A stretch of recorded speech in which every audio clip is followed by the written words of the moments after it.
I grew up with my parents, especially, I'll just say my parents, who they kind of made lying as just second nature. And I did that for a long time.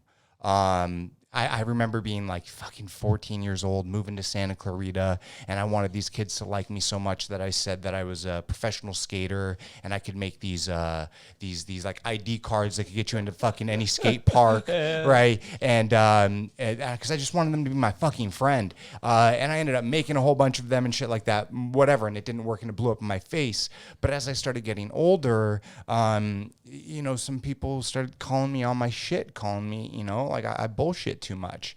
And this was really important when the podcast came up.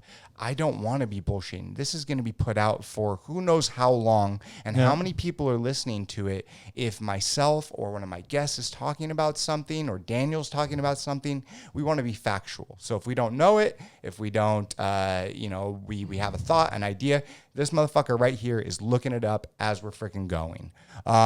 So that makes sense, man. I mean, my dad's pretty much the same way. He's very much a bullshitter sometimes, and I mean that in love. You know, I love him a lot, and he's done some great things with it. But man, lying was like second nature to him, and for him, it went into his personal life. He used it for his business, and sometimes it worked out really well until it blew up in his face. Yeah. But his personal life, there's just no good reason to lie like that. And, you know, with cheating and affairs and stuff like that, and just constant cheating. And he used to, now you can see why, like, it fucked me up for a little bit. He was like, always deny. Always deny. Whatever comes up, always deny. I'm like, that sounds healthy. Yes. It's so true, man. It's so true. My mom, you know, she did the same. I love her, and this is like not anything to put her down, right? But this is just the way that I was raised. Yep. And when lying and bullshitting and cheating becomes second nature, or it's like accepted. Of course, right?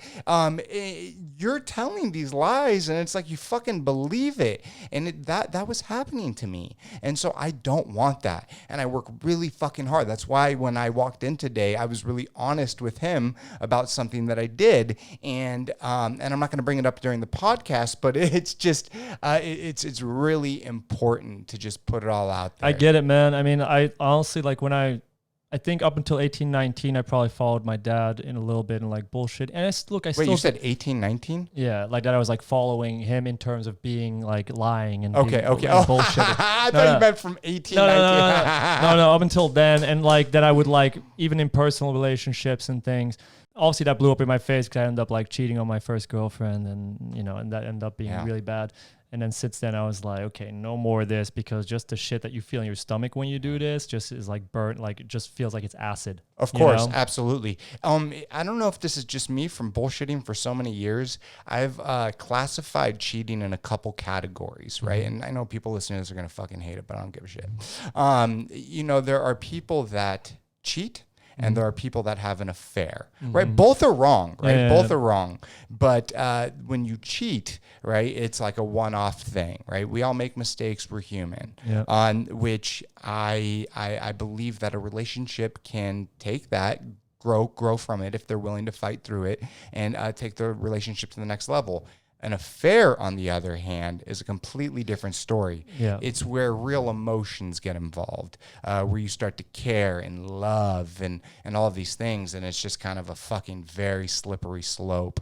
And right, wrong, or indifferent, I do believe that people can learn and grow from their mistakes, right? I 100%. Like, and I think as long as you're learning and growing from it, because my dad, not to badmouth him or anything, because he has good qualities too, but I don't think he's ever been faithful to anyone. You know what I mean? And he's gone through 3 divorces at this point. Kids, like I have 2 half sisters, which obviously they're my sisters. Yeah. So he's kind of, you know, he's kind of just kept repeating his shit. Yeah. But the funny thing is, he used to always say to us as kids, "Don't cheat. You know what I mean? Don't cheat. It's really bad. You shouldn't do this. And you should take your wife on a vacation every year. And so he would like say the right things, but then I'm like seeing it and I'm like, why are you not following that advice yourself, motherfucker? Yes, it's so true. My dad would do the same exact thing. It was like, do what I say, don't do as I do, or something like that. That's not how kids work. No, motherfucker. Like, if I see you doing this, right, as a young kid, kids are fucking sponges, man. 14 years old, your frontal cortex is not even fully developed until you're 24 or 25 years old. That is fact. So at 14 years old, you are nothing but a sponge soaking shit in. So if you see your parents doing these things and they say, don't do it, but, do this. It doesn't work like that, And that's like when we were talking earlier about like therapy and stuff. That's always why I'm like, therapy, like you should, even if you don't want to just do it for yourself, which you should hopefully, but like at least do it for your kids because they're not going to care what you say. They're going to look at what you're doing. Yes. I mean, I'm a big believer, and we've talked about this before, where I think everyone on the face of this motherfucking planet could use a good therapist. Yep. And I say good therapist because there's a lot of bad therapists. I hate to generalize, but most. It just takes a certain type of human I've being. literally met people that have been in therapy for like 5 years or something, maybe longer. And it doesn't look like any of their issues have been brought up. Literally, there was someone that I brought up something about her dad, and she's like, I've never talked about that in therapy. And I'm like, how has that not happened yet? I know. Because some therapists just like, they're basically friends. They just listen to their problems and just let them talk. And they're not actually working on anything. No. They're just letting them complain every week. And it's just like, that doesn't do shit. It doesn't do shit. Like, my therapist, shout out to Brandon Graski. He is a fucking genius. I've been, my wife and I've been raising my sister ever since I don't know, I must have been like 17, 18 years old, 19 years old. So she's been living with us all these years. And we started having we've had some issues, just like every relationship. But what has happened is that my role as a brother started turning into like a father. Mm-hmm. And it just was causing, a lot of shit. And so what did he do? He said, bring your sister in, right? And so brought her in for a session. We started talking, communicating. I mean, from that point, our communication level flipped. But he took it a step further because he realized that my sister needed a good therapist. So he set up another session where he brought in one of his therapists. That's really nice, to then us have a group therapy. And now my sister goes and sees her on a weekly basis. And I asked him, I'm like, why did you do this? He goes, Brock, my role is to make you help you become the best you and work through your past, right? And if your sister is this thing, right, in your life, well, if I can help that thing in any way possible, I'm going to do it. Bro, you must have just been balling. You must dude. I mean, seriously, probably the first 6 months of seeing Brandon, all I did was fucking cry. Yeah. I remember he had to bring in someone to like watch over some shit. And I was like, yeah, no problem. It's fine. And the entire time I cried, right? But flash forward, like a year into it, we've dove deep into a lot of stuff, right? Mm-hmm. And so I've been able to look at, issues with my mom, look at issues with my dad, my wife, my sister, right?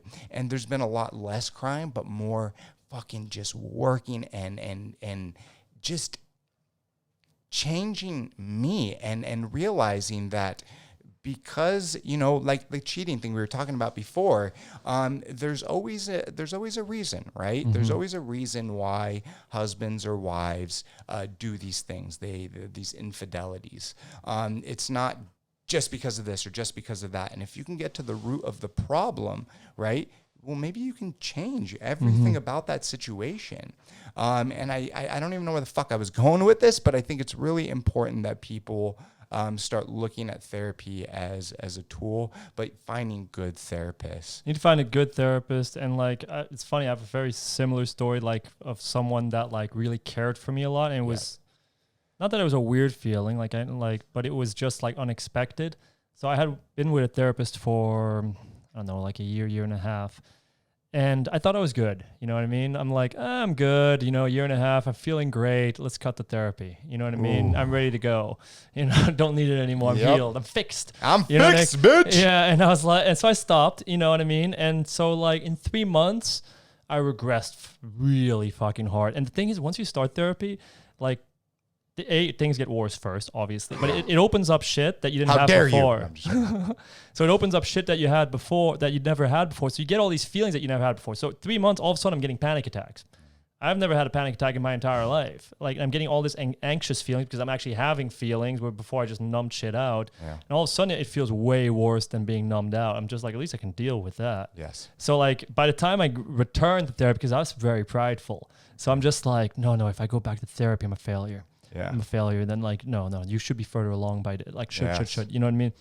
So I come back and like literally the day that I'm about to enter her office, like I'm feeling fucking nuts. You know what I mean? Like it was getting bad. Like literally where my mind felt like it was going like, and I was literally like, I was in such a bad place that I literally thought to myself, I wonder if she's going to send me to some kind of like mental hospital or something. And like, and you know, because I was like getting these feelings of like wanting to bite myself and like doing weird shit and like doing these weird laughs, like just these weird things. I get it.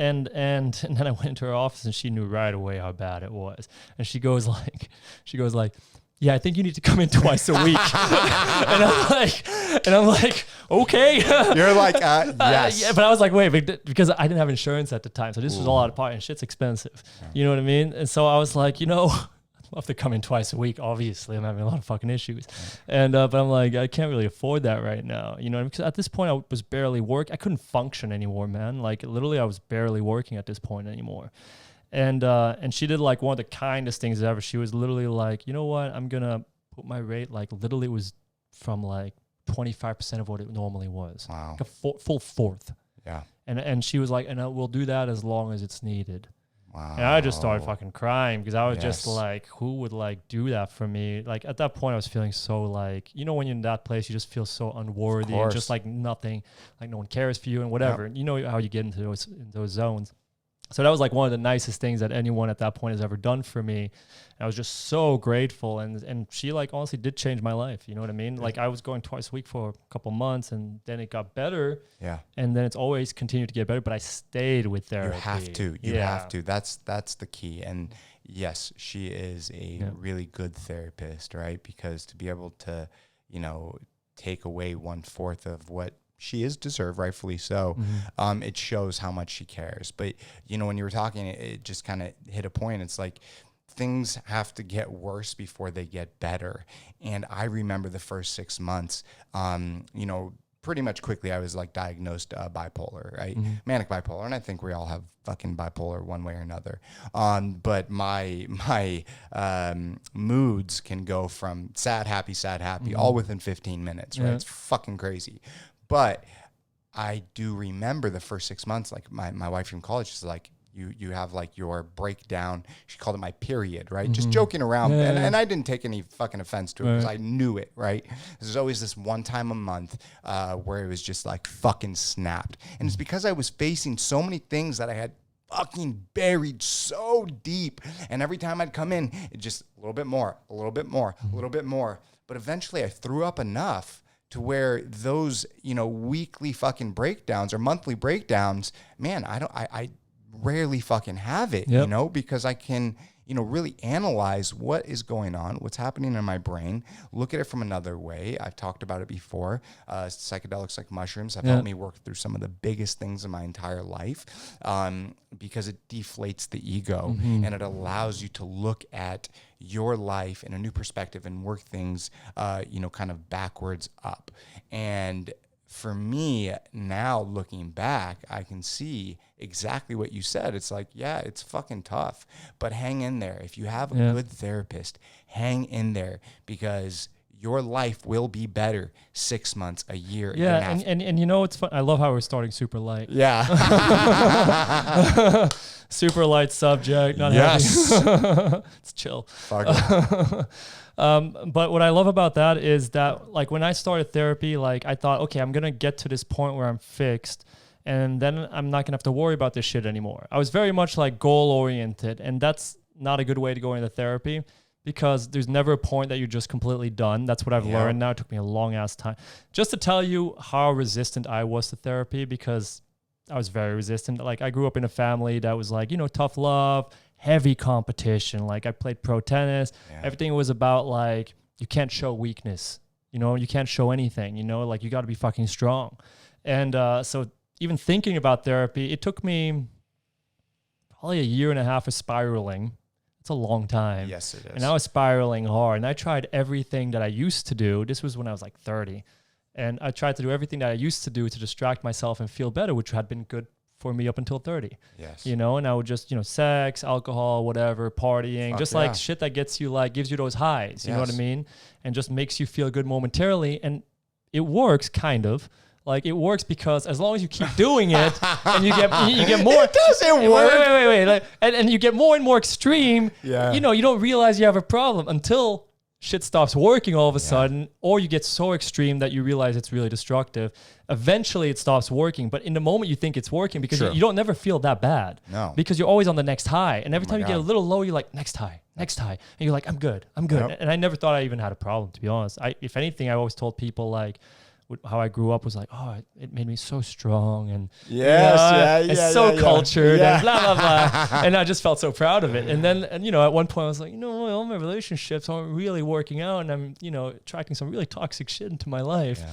You know what I mean? So it's not working. But even then, I was still so resistant. So I took another year of just trying to distract myself. Did not work. And then eventually I was like, you know what? Maybe I'm going to do something about it. But because I'm so resistant, I was like, you know what? I think I need performance coaching. That's what I need. What the fuck is performance coaching? It's therapy. Okay. So like I found this therapist that also does some performance coaching on the side. So I emailed her. I'm like, I think I need performance coaching. You know, I need a goal in life. You know, because that's the answer. And then as I get there, I get into her office, and it's like this 15-minute free session to like get to know each other and see if it's a fit type of thing, which you should always do with a therapist. You should like almost interview multiple people and see who you fit best with. So we're 15 minutes in, and she's like, yeah, I don't recommend performance coaching for you. I think you should do therapy. Yes. And I was like, okay. I was like, okay, I guess we'll do that. Yes. You know, but that shit, like, that's how resistant I was to it. Well, that's everyone, man. That's, I mean, I know that, you know, and we'll get into your background shortly. Yeah.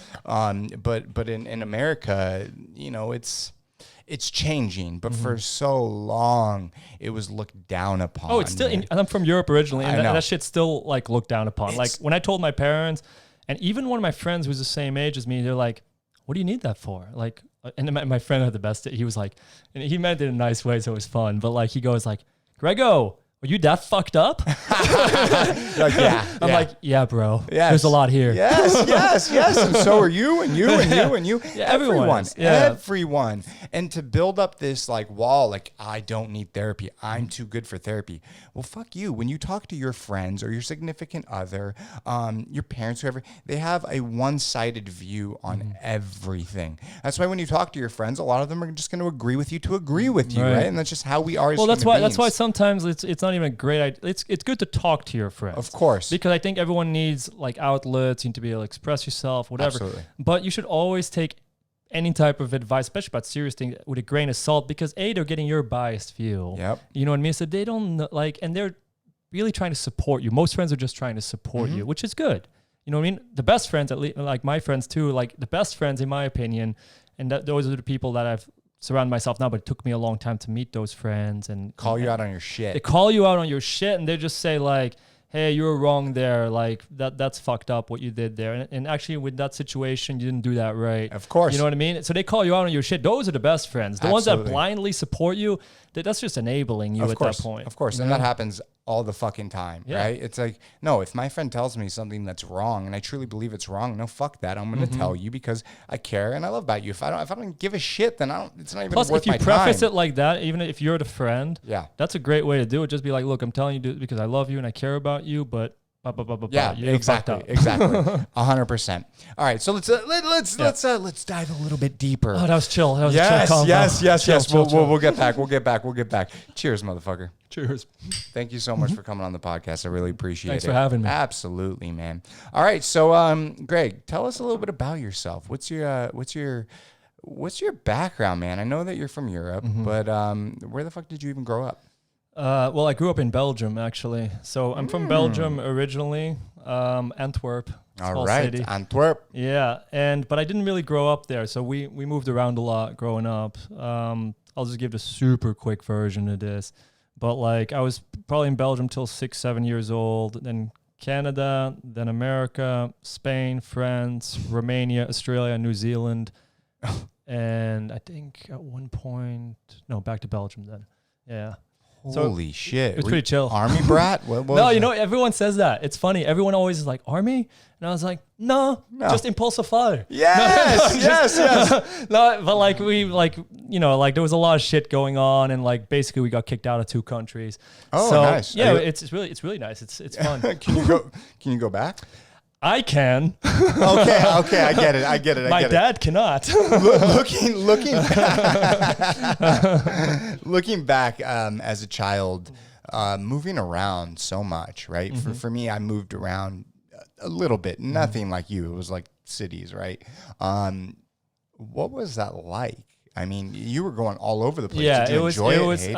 As a kid, I didn't like it. Like now in hindsight, I appreciate it because it like exposed me to a lot of different cultures, different people. So like I feel like it's made me pretty open-minded to different people. But in the moment, no. Like as a kid, you don't love it. You know what I mean? At all, because you're getting like pulled out of whatever you know every time. There was 1 year where I went to 3 different schools in a year, which sounds like, okay, that's not too bad. But it was in 3 different continents. Oh my God. So I started my school year, I think it was actually in California. I was like, I think I was 16, 17 at this point, so older.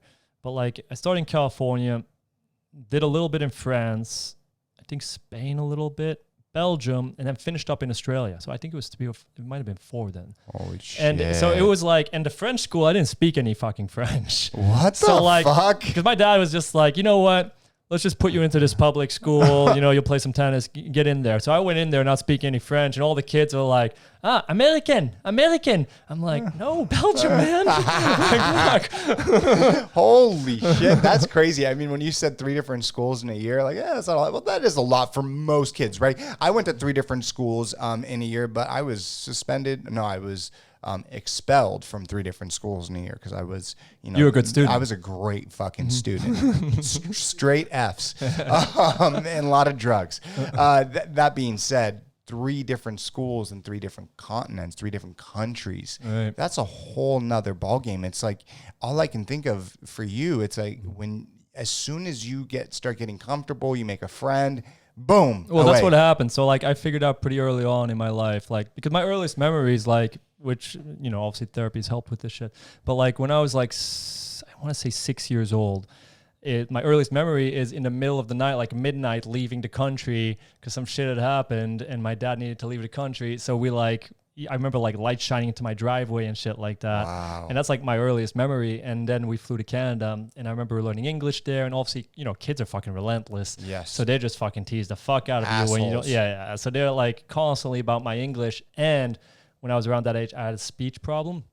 So I had like a problem saying certain letters and stuff. So I went to speech school to try to fix my shit. But as a kid, like you're just fucking feeling terrible about yourself. You know what I mean? Assholes, man. Kids are.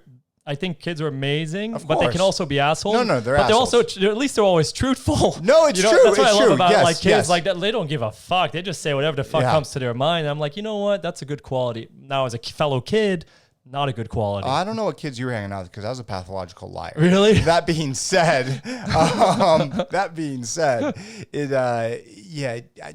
kids are awesome, but their brains are the size of a goddamn pea, and it's just the way that you look at things at the time. Like it's so funny when you look back at time, right? Everything went so slow. Summers went slow. School went slow. Everyone went slow. And now, as you get older, in your 30s especially, it's like dot every fucking day. It's like morning, night, and it's just this repetitive thing that doesn't stop until you punch your card and it's your time to go.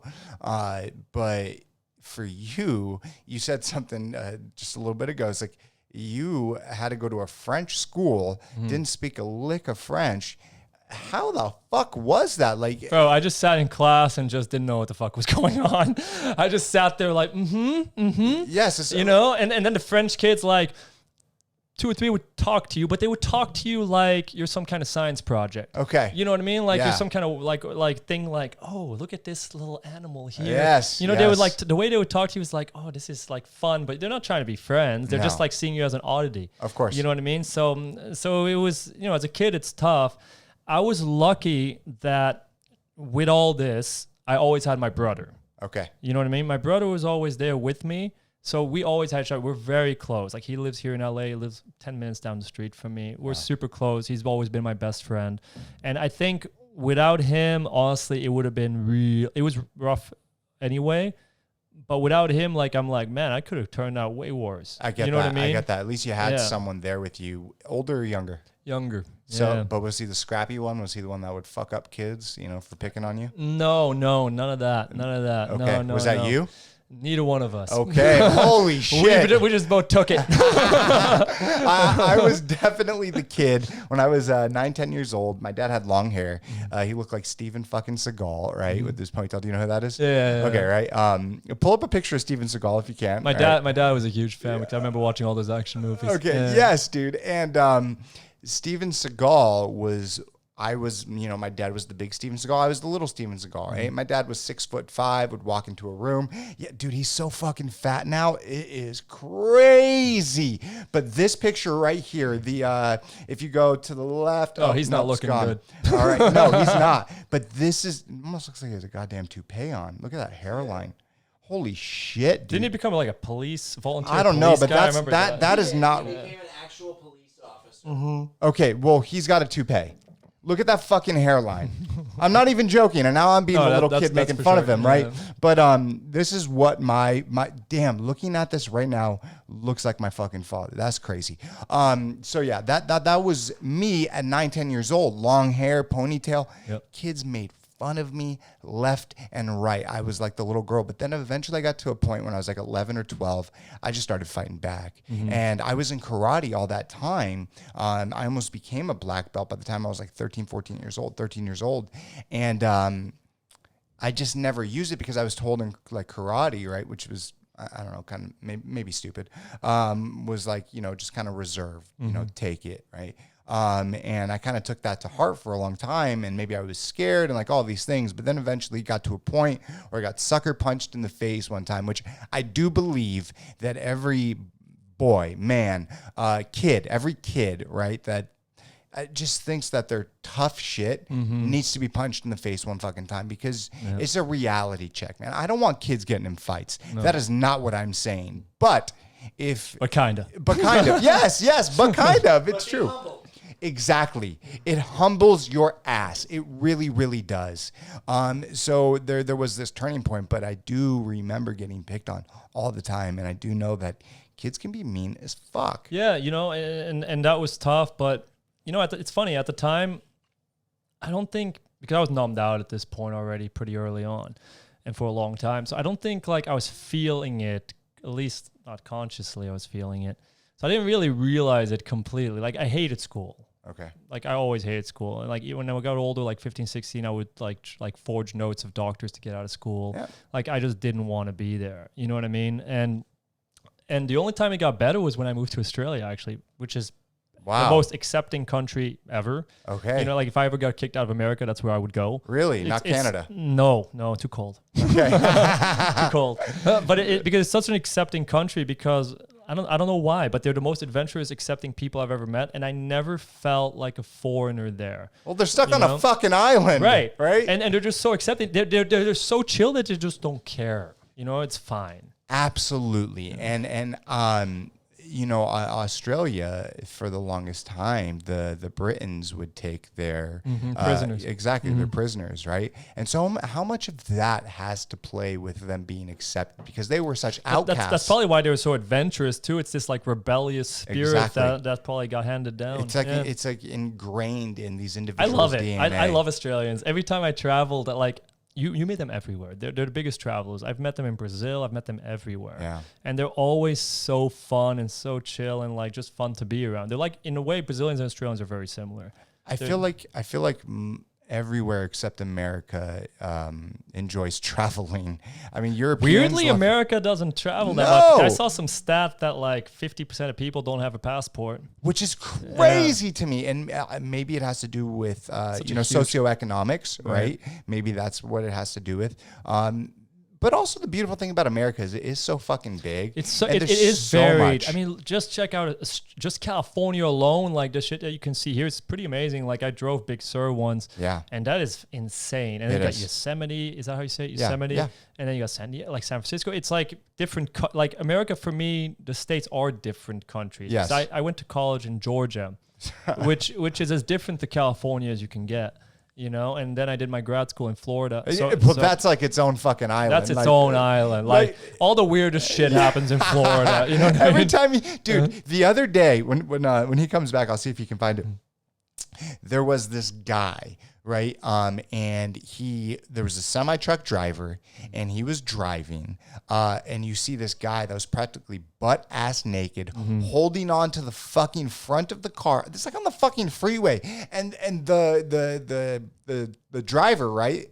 The semi-truck driver is like swerving back and forth, and this guy's like holding on for dear life. Yeah. As soon as I watched it, I was like, that's in Florida. It's fucking in Florida. That's where that zombie bath salt weird shit happened way back. Yes. There's some weird shit there, man. Like it's a weird place. Like I lived there like too, but like it's the only 2 years of my life of my adult life that I really disliked. Me too. I can honestly say those 2 years, I don't remember anything positive from that. Yeah, a lot of opiates for me, a lot of fentanyl. And this was before fentanyl was like what it is. I never shot up or did anything like that, but I smoked a lot of fentanyl during this time, and it was like right after my dad died, right? And so it was like I'm well, that makes sense. Of course. Oh, absolutely. Yeah. My dad passed away. I convinced my mom to send me to London for the summer to stay with my friend's family. Did that at 17 years old.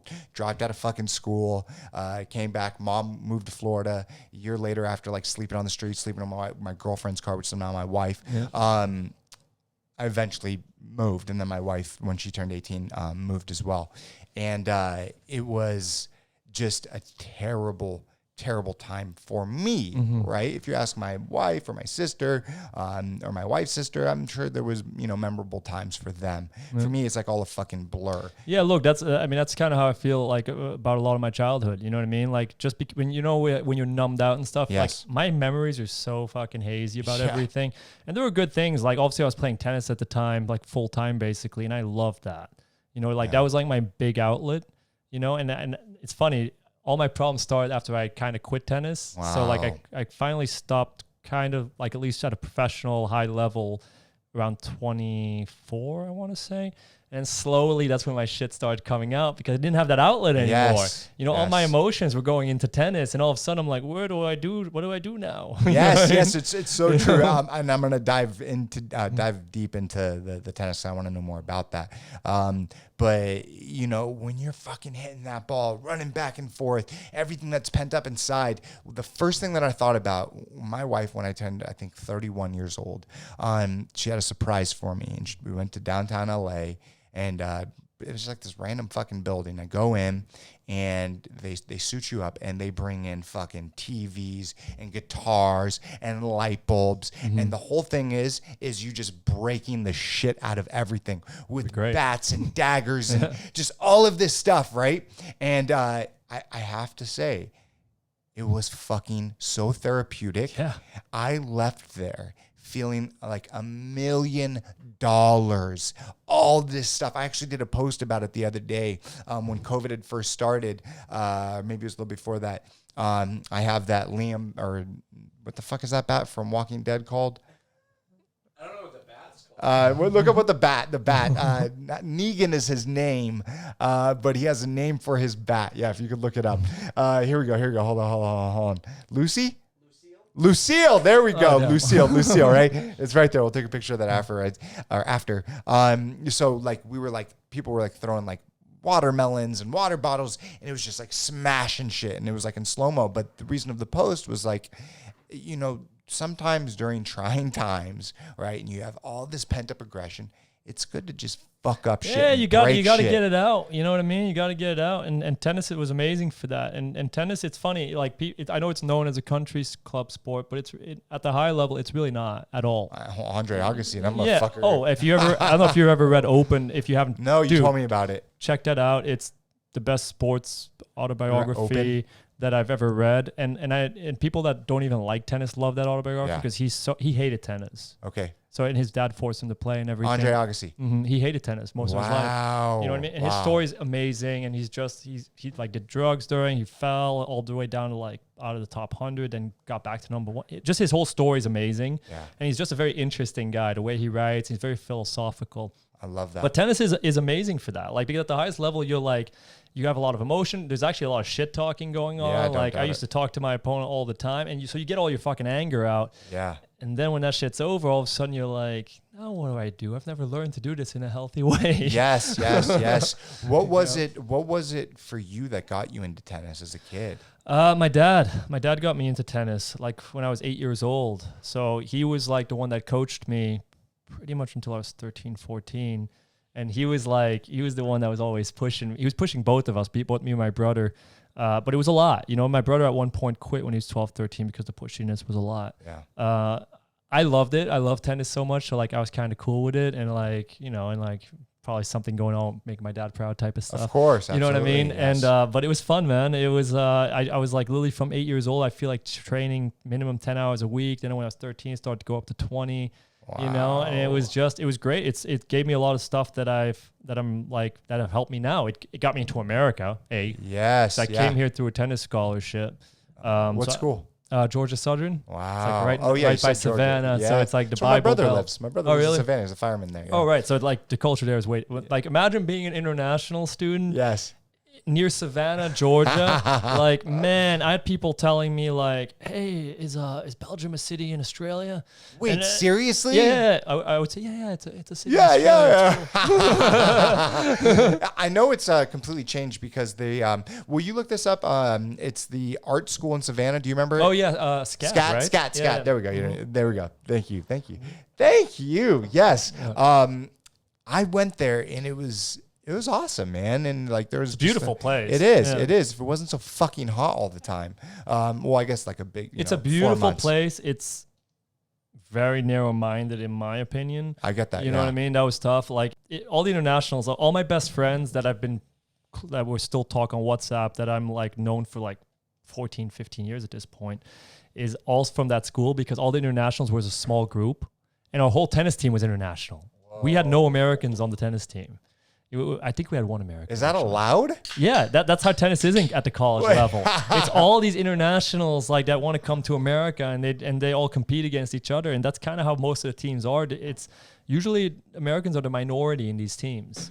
Why is that? Because Americans don't like playing tennis? Well, because the level's really high in college, you know. So like you get the whole world coming, and yeah, if you got the whole world, then America's just one of them. You know what I mean? And America, like. I guess the tennis level did drop a lot. You know what I mean? And Europe just has a really strong tennis level. Holy crap! So just we like all my friends are we're from everywhere, like Australia, London, Amsterdam, everywhere. Like everywhere. It was cool. Everywhere. It was awesome. I loved college. You know what I mean? It was like the best time ever. Like these are my closest friends. We had a great time. We went out. We played tennis. It was great. I had like the best time in college. Yes. Looking back at your younger years, what was do you have like one of the most memorable moments in tennis? Like a match or just fucking one time. I mean, I was very proud that like at one point like I got to the Masters of Belgium in juniors, which is basically like where the top 8 go. Oh shit! And I played a guy that was at the time number 1, and I ended up losing the match, but I played really well. Like I think I had set points at the time. And this guy ended up like being ranked like 200 in the world. So at the time I was playing really good. And like, you know, through certain things, like I went up and down. Like tennis, you need the right coach. Okay. It's very important. And I made it maybe not a good coaching decision where I lost a year or 2 of my career. And then also like mental stuff, man. Yes. Like at one point when I was starting to get like up to 20, I started struggling with motivation and what I wanted to do. And then I eventually just decided like, let's just go to college. Yeah. Which for tennis, you can go to college and still pursue it more after. But the college I went to, like the coach was not very good. But like I can't regret any of them because it's all my best friends and I had the best time. But when I went there, it was kind of like, okay, you're not pursuing this anymore professionally or want to because this is not the best place for your tennis. Yeah, absolutely. I mean, coaching is so important in any sport, right? And another thing is like motivation, right? But my motivation slipped. That was a really big thing. In hindsight, you did say something. It's like, you know what? It brought me to America, right? Being, you know, a kid from Belgium, what do people look at like their perception of America?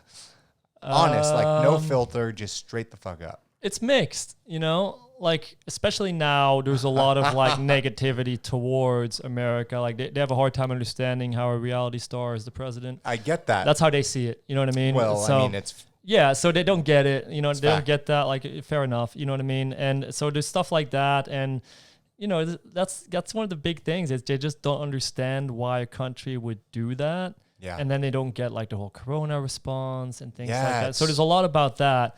But there's also good things. You know, it's not only bad things. There's only good things because they do tell me when I'm there, they're like, yeah, it must be better to live in America. So they do. Funny enough, they say that in Belgium. I'm sure a lot more during the Obama years. Yeah, exactly. But even now, because they're like, oh, like there is more in a way opportunity here to start your own business and things like that. Because Belgium is way hard. Tax rates sky high. Like at 50% at some point. Why? Why so much? Because it's almost socialist. You know what I mean? And we have amazing healthcare and things like that, which is nice. Yeah. You know what I mean? But it's a really high tax rate for that. So it's a lot harder in Belgium to pursue whatever your dream is or pursue something and really stick out because there's a lot of it's really made to create an amazing middle class. Okay. And Belgium's an amazing middle class. Like the poverty is definitely not as bad as America. I think America is very extreme. You have really rich and you have really poor. Yes. You know what I mean? And that's been happening for a while. That's widening. 100%. So much more. That's been widening hard, and that's difficult here. And the hard thing here is your health insurance sucks here. Yes. You have amazing health care. The health care is amazing. You guys have amazing health care, but the insurance is fucking terrible. I remember when I was in college, I played a tournament and it was in Florida and it was like 120 degrees. And I had to play like 2 matches that day. So I was on court for like 4 or 5 hours. So I'm fucking dying. Like it's so hot. I'm dying. And at the end, I knew I was like not feeling good. I get out of the match. I sit down. All of a sudden, my whole body starts cramping, like literally full body cramps. My neck was cramping, my chest. I couldn't move. Like, and it's dangerous because if it keeps going and you panic too much, like your heart can literally, something can happen. Wow. You can get a heart attack. People get heart attacks from that. So like they called an ambulance and I got picked up, and then they put an IV in and eventually it was all good. But then luckily I had health insurance then. But the normal bill would have been like, I think it was like 11 or 12 grand. And I think just the ambulance ride, which was like 10 minutes, was like $7.5 grand. And I'm like, how? It doesn't make sense. It does not make sense. I was in the hospital. I literally almost died about 3 years ago, 3 years ago. And I was in ICU. I was on life support, the whole fucking nine, right? Which was like, it was crazy. Maybe it was like 2.5 weeks, right? And the health insurance, right? My health insurance, thank God, my health insurance is like $600 a month, okay? And I have fibromyalgia, and so I have to go see, a doctor on a regular basis to get the only one medication that I'm on, which is called Lyrica. And for me, that point when I was in, it must have been at least $500,000. Now, all I can think of, right? That's crazy. And all I had to pay, I think, was like $500, $1,000, right? I can only imagine, right? Only imagine someone in my same situation leaving the hospital. A month later, they get a bill for $500,000 fucking No, it's insane. Like that makes zero sense. And it's on your credit too. Yeah. I don't fucking understand why your medical bills and your student loans, those two things, why it affects your credit. And you can't do bankruptcy, at least for student loans. I don't know know. You can, I think health insurance you can. Yeah. Student loans, you for sure can't. Which is fucking astronomical. A multi-billion-dollar business. Can fuck over people. Yeah, I mean, right? I got really strong opinions even about the student loan shit. Like because I think no offense, but I think the universities here are a scam. Like of course, 100%, dude. It's totally a scam. How can you expect, first off, an 18-year-old kid who's got the brain size of a fucking apple or whatever, right? Bigger than a pea, like I said earlier, right? So, to fucking sit there and rack up $40,000-$50,000 a year. No, the price is. I see there is value to me in university for some things. I think for some people, sure. like I went to undergrad and then I went to grad school and I did an MBA, but I can honestly say the MBA was completely useless. I haven't used anything from that ever in like 14 years or whatever it's been, 10 years, I guess. I haven't used anything from my MBA. It was useless, to be honest. But I think it is useful for like a doctor. Oh my God, yeah. Lawyer, obviously, like anything very engineer, specific things. Or if you go to a high enough school like a Harvard or Stanford, where at least the networking type of opportunities or like maybe help, it's still too much money for that, because honestly, you can give someone that much money and you can probably create your own networking to opportunities that are amazing. Or just travel the world for a year and probably get more out of that. Absolutely. So there's a lot, like it just, the prices for it are insane. Like I've never understood that. And they just give it out. Like, and everyone's in debt. Like I have so many friends that are in student debt. Debt. Yeah, debt. Yeah, no, you said it correctly. Yeah, and there's a lot. So, and the numbers are like astronomical. I'm just like, how do they allow that? It doesn't make sense. Yeah. Do you mind looking up to see how much student loan debt there is in America? I think it's over some kind of billion. Trillion. No, trillion. Oh, trillion? I think it's $1 trillion, and I want to make sure. Yeah, that's insane to me. Like it's like that feels kind of scammy to me, dude. But 100. Okay. In Belgium, you pay like $1,000 for the year. Right here, there are 45 million borrowers who collectively owe nearly $1.6 trillion in student loan debt in the United States of America. Yeah. What is the date? February 3rd, 2020. Yeah, this is from Forbes.com, right? $1.6 trillion. Yeah. And if all of them filed for bankruptcy, it's still going to be look, like I always tell people, like, unless you're going for something specific, I wouldn't do it. You know what I mean? Because people have asked me, like friends have asked me, so like, you think I should do my MBA or something? I'm like, fuck no. You definitely shouldn't do your MBA. Like I can honestly say those 2 years were a waste of my life. And the only reason I did that, because I already at that point was kind of not super pro school. Although I enjoyed my undergrad, to be honest, but that's because I took philosophy. Well, that's a good class. And that's just fun. It's pretty useless, but it's really fun. I am a big supporter for individuals going to school, not because of the schooling, because like you said, like I'm all for a doctor, a scientist, an engineer, a lawyer going to school, 100%. Like, don't be a fucking moron when I say this. Like, absolutely. You want to be a surgeon? Yes, go to school, right? You want to be a social media marketing expert? What the fuck is the point, right? Now, if you're an athlete or something like that, or you can get a scholarship, I'm all for it. Because I think college is still amazing for what you learn there outside of the classes.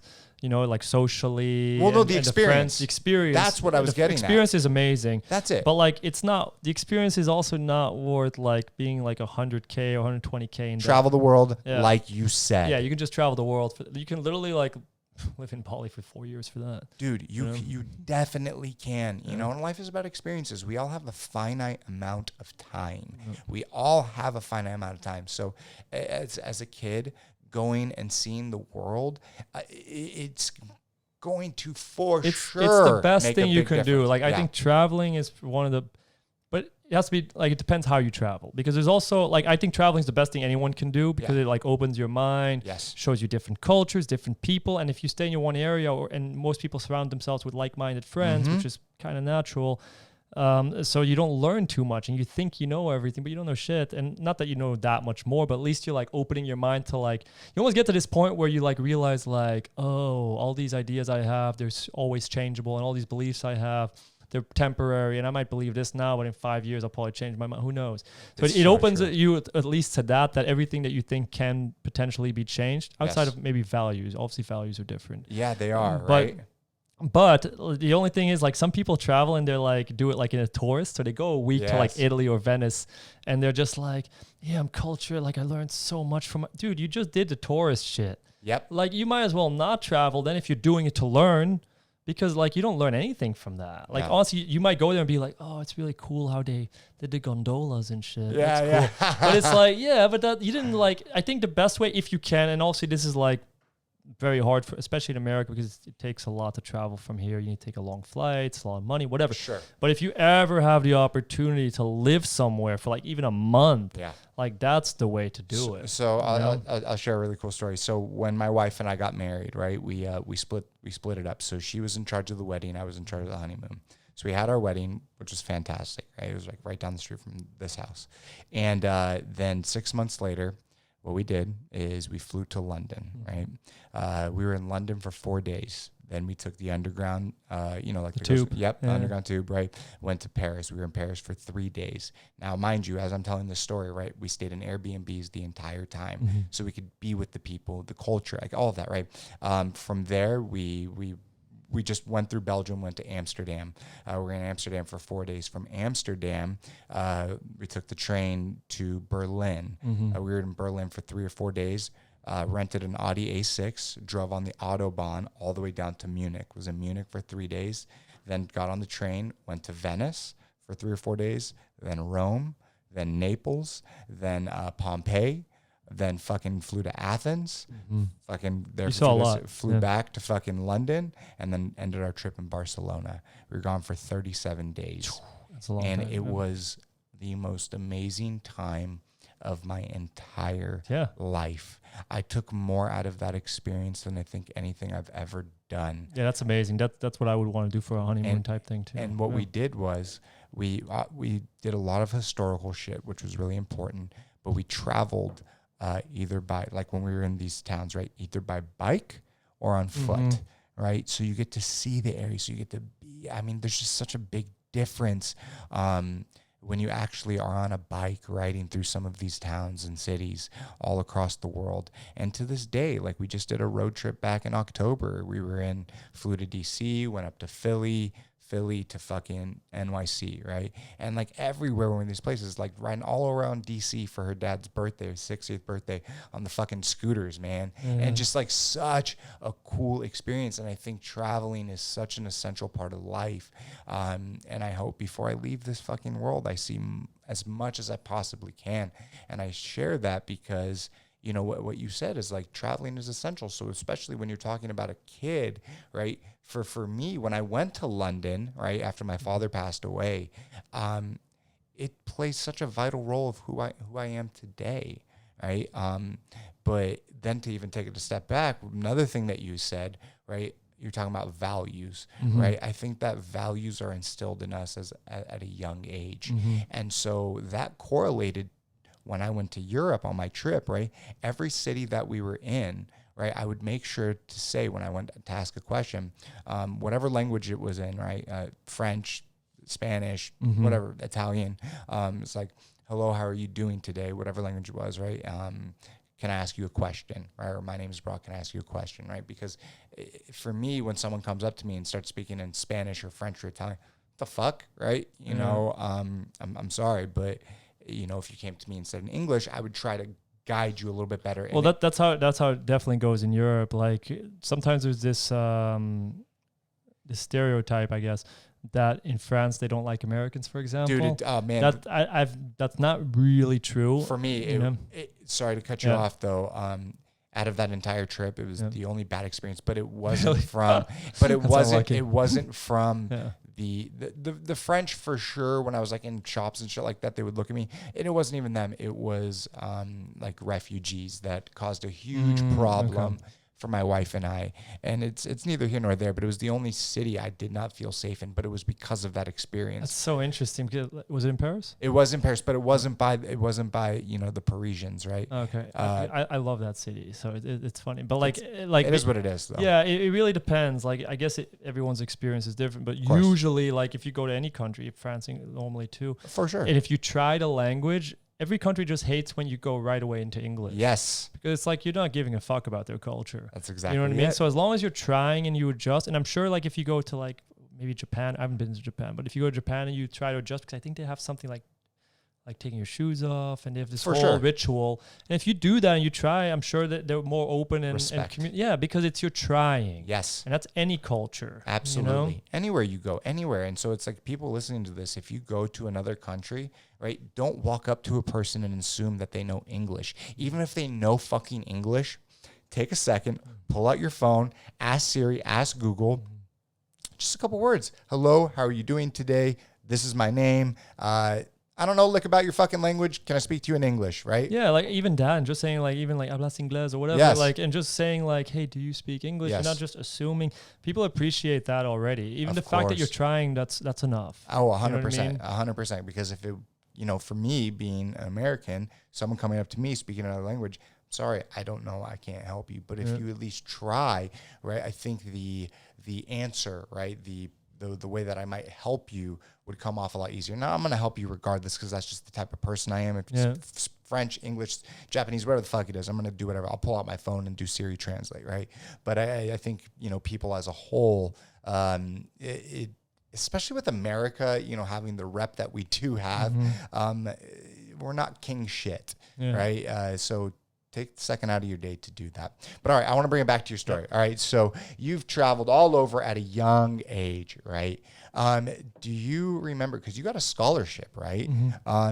What was that experience like? Do you remember the moment that you touched down in America? Yeah. I still remember when I first got to the college. What was that like? Well, it was different than I was expecting because Georgia's way different. America's very different. Yeah. So when I got here, I was just like, because I was by myself, you know what I mean? So Your like brother? my brother wasn't with me yet because he's younger than me. So he came a year later. So when I arrived, it was just me. So it's weird. Normally, I guess most people would be like, oh, and I felt like anxious or scared because I was like, oh my God, like my family's like a 10-hour flight away or whatever it is. But honestly, I didn't feel that. I literally got there and I was just like, yeah, freedom. Freedom. I was just so happy to be there and just so excited. I remember those first 3 months. Everything was just amazing for me. I was like, yeah, the food's amazing. All the friends. And I was so social because I had so much energy. I literally felt, because I didn't have many friends growing up because of moving around. Yeah. So I was just like, finally, like, I know I'm going to be here for 4 years. Now's the time for me to like build an actual life. So I got there and I was just like the first 2 weeks just going nuts on being social. I literally went to the international conversation hours, which is something that they did. I was just trying to hit on every girl there. I was like, yeah, going nuts. This is before the days of Tinder, right? Yeah, way before that. You still have to, do the real thing. Yes. So like, I loved it, man. There was no part of me when I came that was like fearful of it, but I also grew up different. So the way I grew up was like chaotic. Yeah. So I was also used to a lot of changes being there. I used to have a harder time with calmness. Okay. So when things got calm and things became routine, and I didn't realize this until therapy, but I would always do things to fuck it up or to sabotage it. I get that. Because if it felt calm, I got bored and I was just like, something's wrong here. Like, and in relationships too, like I'd be like, if everything was calm, I'd be like, something's wrong here. Like, this relationship's probably not good. You know what I mean? Like, and I would always have things, so I would need some kind of chaos going on, and I would always play the best when there was a lot of chaos going on. Mm-hmm. So like, even with tennis, like when a coach got fired, all of a sudden I was like, this sounds like sick almost, but like I was like really fired up for some reason. I didn't want the coach to leave, but I was like, change. Yes. You know what I mean? Yes. And I was like, change. And I was just so like, now is my time to prove myself, and even when a girlfriend broke up with me, it was like the best tennis season I ever had. Oh my gosh. I mean? That's crazy, man. It's so weird how these things in your life, right? Whoever's life it is, directly correlate to, whatever situation is. So for you, right, chaos, right? Mm-hmm. This chaos that was just surrounded you for your entire life. When things get calm, you need chaos. So what do we do subconsciously? We start to fuck it all up. Fuck it up. And it's funny, and it's still a work in progress because I still get very restless. Yeah. You know what I mean? And when things are calm, especially during this pandemic, I mean, sure, everyone's suffering through that, but it's like, I really feel it a lot sometimes where I'm just like, I got to get out of here. Yeah. You know what I mean? Because it's just like something I've learned to like basically be okay with, but it took a long time because I didn't know what was going on before. Yeah. You know what I mean? It took like through therapy, I finally figured out like, oh, this is what's going on. It's because you grew up like this, and now chaos feels like home to you. And like stability feels weird to you and doesn't feel like this isn't home. This isn't good. Yeah. Whereas like, okay, this was actually fucked up and this is actually a good thing. So it's been like retraining your mind and stuff, but it takes time, Like, oh my God, I've been in therapy now like 4 years, I guess, 3-4 years. And I feel like I'm at a place where I'm okay with that now, but I still feel it. But now I'm just more okay with it. So now I'm like, oh, this is what's happening. It's fine. You're able to kind of look at it from an outside perspective. Yeah, and then smart. That's what's beautiful about therapy. I think sometimes people think they go to therapy or whatever, and they're like, okay, I'm going to get fixed, and I'm always just going to be in a good mood. You know what I mean? Like, no, you're not going to be in a good mood. Like, what I've noticed, I still sometimes spiral or whatever, but it's quicker. You know what I mean? It's like, I'll spiral, be like a day or two, and then I recover really fast. Whereas before, you're just in a shit place for like a month or longer. You know what I mean? So now it's just like you catch yourself, you do the steps that you need to do to get yourself back even, and all of a sudden you just recover quicker, and you have a wider range of emotions, and which is like, if you're not used to it like I wasn't, you sometimes were like, whoa, what is going on? Now I'm crying? Yes. Like, what are these fucking water things coming out of my ears? You know, like, and you're just like, what is this? Things. Yeah, because I was like, I didn't cry for a very long time, you know what I mean? And growing up when I was a kid, when all this was happening, I almost never cried because I was just numbing out completely. Yeah. So like when I went through therapy, I was like, I remember telling my therapist once, I was like, I feel like how much more this crying is going to keep happening, because I was like, I feel like I've cried so much in these 2-3 years already. And she's like, I'm going to be honest with you. It really hasn't been that much. Oh my God. God. Like, what? That's so funny, man. But at least you can see it now, you know? Yeah. And appreciate it for what it is.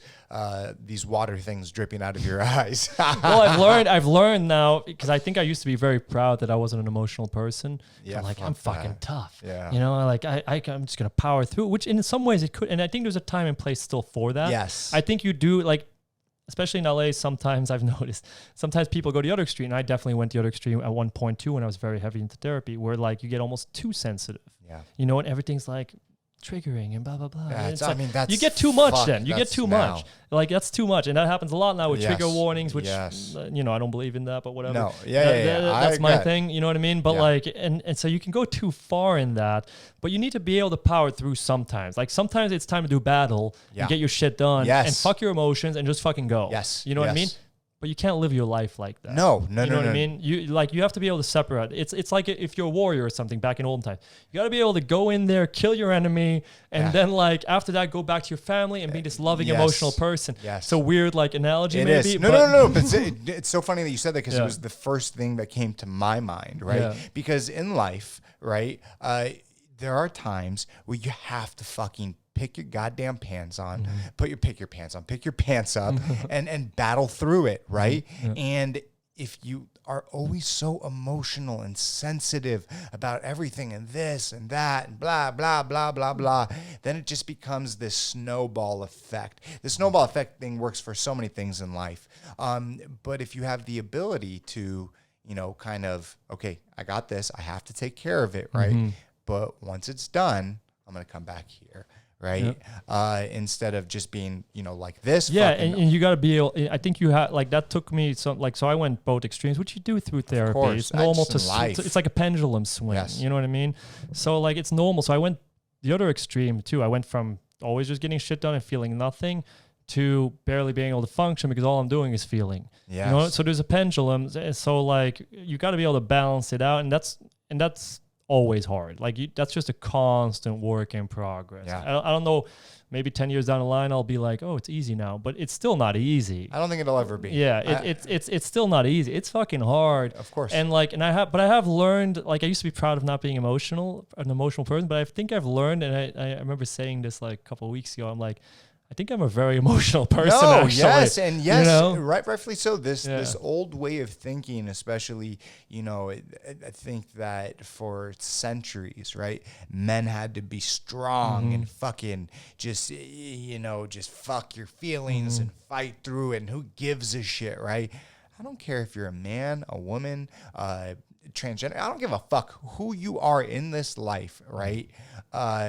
You have to be able to face your feelings, because if you do not, and you just bury them and bury them and bury them, it's going to blow up in your fucking face. And the people that have the ability to really recognize it and see, you know, this is why this is happening and this is why this is happening, they become a lot better people. Now, I don't care. For me, my dad's been gone for a long time, right? When I was 17, I'm 33 today. That being said, yes, does it hurt as much as it did when I was younger? No, of course not. I'm not crying my eyes out every single day. but it fucking still hurts. Yeah. Mm-hmm. And when I am 40, 50, 60, 70, of course it is. We're all human beings. Yeah. It's just that, you know, things do become easier as time Yeah, and I goes. think sometimes even in relationships, but in everything, people like want to be this like fixed, pristine, pure thing. And it's like, no, what makes people beautiful is when you carry all these scars with you and you're still this beautiful person that's strong, that's empathetic. And I'm biased towards this, but like, I don't think you can be as empathetic of a person without going through some shit. Yeah. That might be my own personal bias because maybe there's people that haven't gone through very much and they're very empathetic. I don't know. But like for me, like I feel more empathetic to a lot of people with like depression, with drug use, all this type of stuff, because I'm like, I can totally see how you get there. Yeah. You know what I mean? Like I feel I've been there, so I know how you get there. So all these things that people do, I'm like, oh yeah, that I can understand. Well, you know, when you talk about empathy and not going through a lot, and I don't know because I'm not him, but the first person I think of is Donald Trump, right? You know, during a time like, you know, COVID-19, put the policies aside. That's not what I'm fucking talking about here when I say this.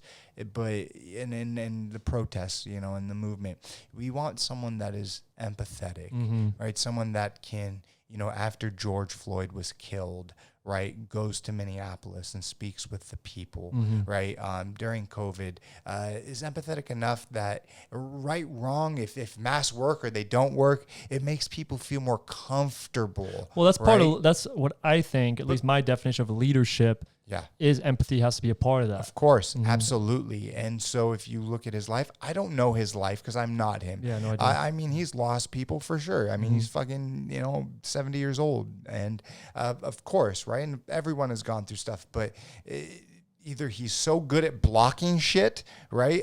Or there's something else going on, or he hasn't gone through a lot. But you know what I find interesting about that? Because I actually think maybe there has been some things that have gone on, but he's never dealt with it. You know what I mean? Like if you met me when I was 24, 25, 26 even, up until 30, to be honest, you'd be like, probably like, oh, this guy's a little bit of an asshole, but you know, he seems like he didn't go through too much. You know, he's fine. You know what I mean? He's like, he just gets shit done type of thing. But like, I was very unhealthy then, but I hadn't dealt with any of my shit. So it's like, you know, you actually have to work. In my opinion, you do have to work through your things and realize them to become that more empathetic person. Because if you have stuff, and a lot of people, like the more you talk to people, I'm sure obviously with your podcast you have, like you find out some people have some really dark stuff that happened to them in the past or decisions that they made. And you're just like, wow, there's a lot of suffering that people have gone through. And that makes them beautiful, in my opinion, beautiful people. But you also have to still work through those issues because there's a difference between a person that has gone through some really heavy, bad stuff and that just has kept going. Hasn't really done anything about it because that person will probably be very toxic and very unhealthy. There's just no other way to react to that. No. But then the person that's like, okay, I'm going to put in all this hard work to get healthier. Yes. That's to me the most beautiful person you can be. And I've met people like that have gone through some like that I've honestly been with, like dated in the past, that have gone through some very like traumatic things, and where I'm just like, whoa, you were like to me the strongest person. Yeah, what I always find amazing is when you have like Navy SEALs, right? Like these badass motherfuckers who have gone to war, right? Done crazy shit, and then they come out on the other side, like Jocko Willink, right? This man has been through some shit, right? Regardless if he put himself there or not, right? Because obviously he joined to be, to become a Navy SEAL. But then to come out on the other side of that, an empathetic, caring individual, obviously means that he has worked through his stuff, right? Because working through your stuff doesn't mean just, taking care of, your health, your fitness. You got to work through it mentally, right? And so that's like one side, right?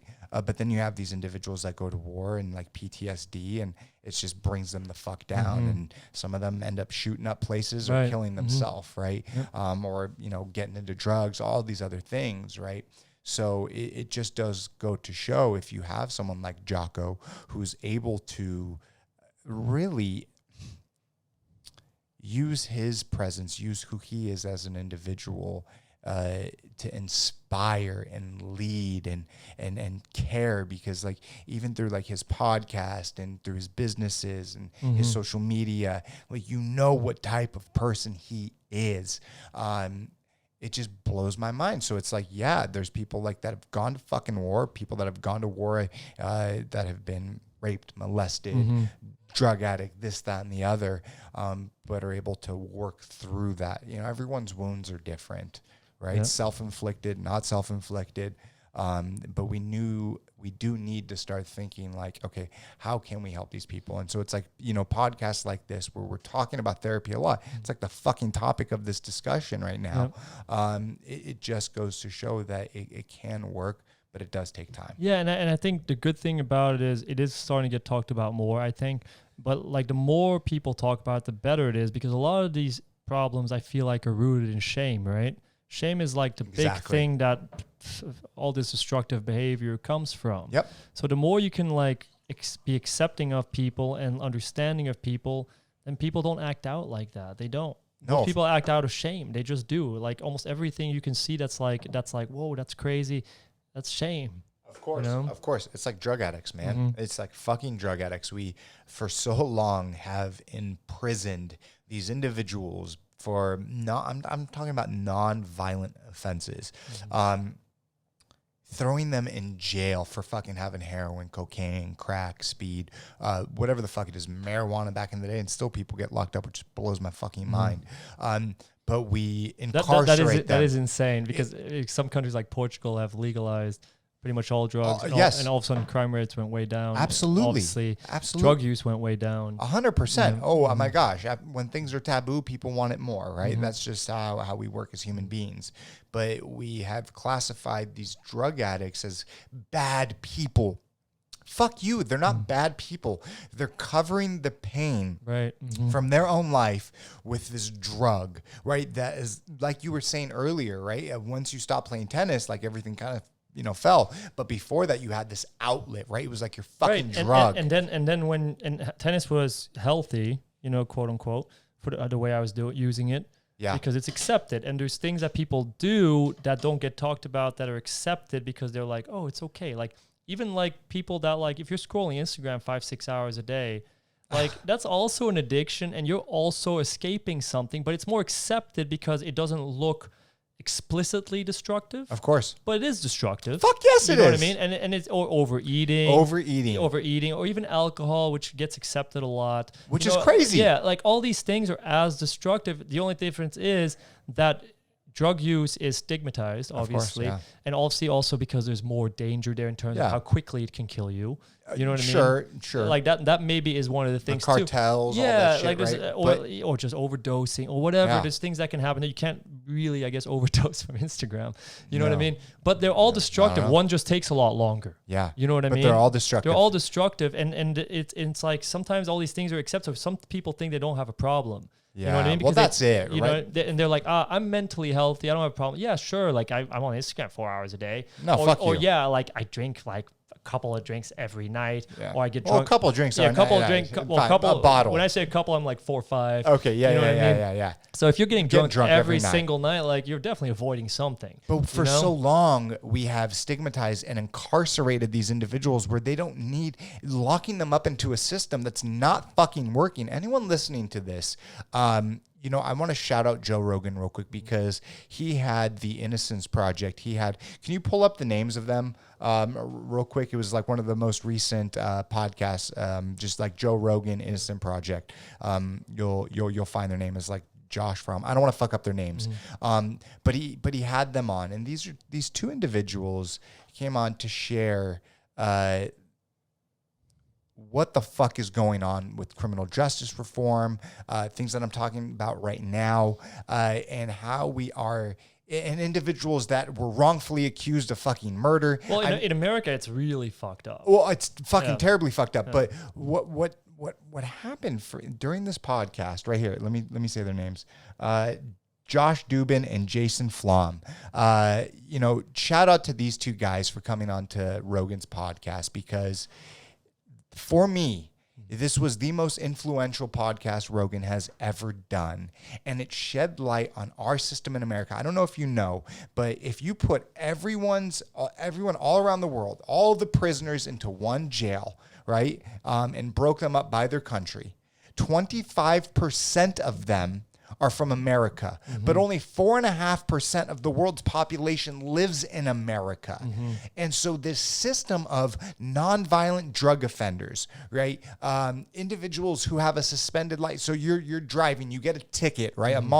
A single mom gets a ticket, fucking doesn't have enough money to pay for it. So forgets about it or whatever. Then she's driving again. She gets caught, has to go to court, doesn't have enough money to fucking pay for it. So now she has a suspended license. She still has to get to work to pay for her fucking kids, right? All right. And so she's driving, gets caught, gets fucking locked up in jail. Now, because of the cash bail system, she doesn't have enough money to post the 10%. So now it's either stay in fucking jail or post 10%. Well, she doesn't fucking have it. So then her jail time, or then, she has to go in front of the judge, and she can either do this or that. And so they're just stuck in fucking jail. And it's this repeating cycle. And that happens with drug offenses all the time. Right. And these individuals, right, are not criminals. Now, I'm not talking about violent drug offenses. I'm talking about non-violent drug offenses. Yep. They don't need that. They need help. They need something like rehab. They definitely don't need that. It just makes it way worse. And you add more shame on it, and then you just get worse behavior. Like, there's nothing good about that. No. Like, they say, like, oh, prison reforms. That doesn't reform shit. No, it's not. What I mean? Like, it's not. And in America, at least from what, like, I'm not going to speak too much about it because I'm not that educated in this area. But like from what I gather, it's like basically a business, the prisons here. Yes, it is. So they make money, and I don't know if I think a lot of them are privately owned. If that's right. No, there are. Yeah. Can you look up the amount of privately owned prisons in America? Then like I've been doing research on it like ever since Black Lives Matter has been going on, because I was not super educated in that area. Obviously being from Belgium, so I started reading this book called The New Jim Crow.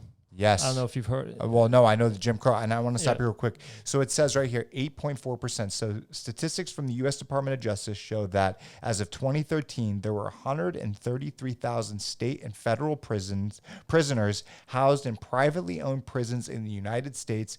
So what is this? Oh, I'm fucking blind. Thank you. Fuck, man. Constituting 8.4% of the overall U.S. prison population. Why the fuck are any prisons privately owned? Right. Why the fuck is it a business? I think there's this show. Which one's the one where that speech? Remember that speech in that show? What's that show? I don't know where he talks about like what makes America so great. This girl asks, and then the guy answers like, the fuck you talking about? Like, America is not number one in any category except for mass incarceration. Are you talking about Netflix? It's I forget which. The Newsroom. There we go. That's the show. You remember it? You know it? It's a fucking phenomenal show. Amazing show. One of the best speeches I've ever seen. Okay. But anyway, so apparently, and I don't know what the statistics are now, but it's number one in mass incarceration in the whole world. No. Which is pretty fucking nuts. Dude, it is. That's it. Jeff Daniels. One of the best 5 minutes you'll ever watch. Yeah. Okay, so and what would they look up? It was mass incarcerations and the amount of people that believed in angels. Yeah. Holy shit, dude. All right, I'll check this out. Absolutely. Great show in general. But that part's crazy to me. And so when I was reading The New Jim Crow, I've got like halfway through the book.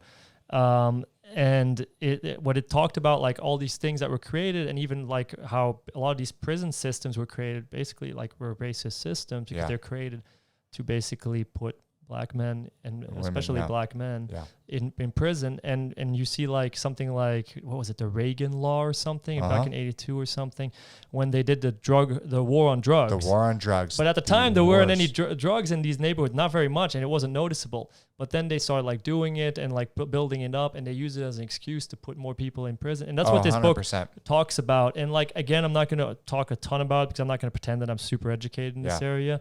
Like, I just know what I've read and from what like I've talked about with friends and other people that have told me. But like, just from what I've read, I'm just like, whoa, it's very extreme here. Dude, the system is fucking corrupt.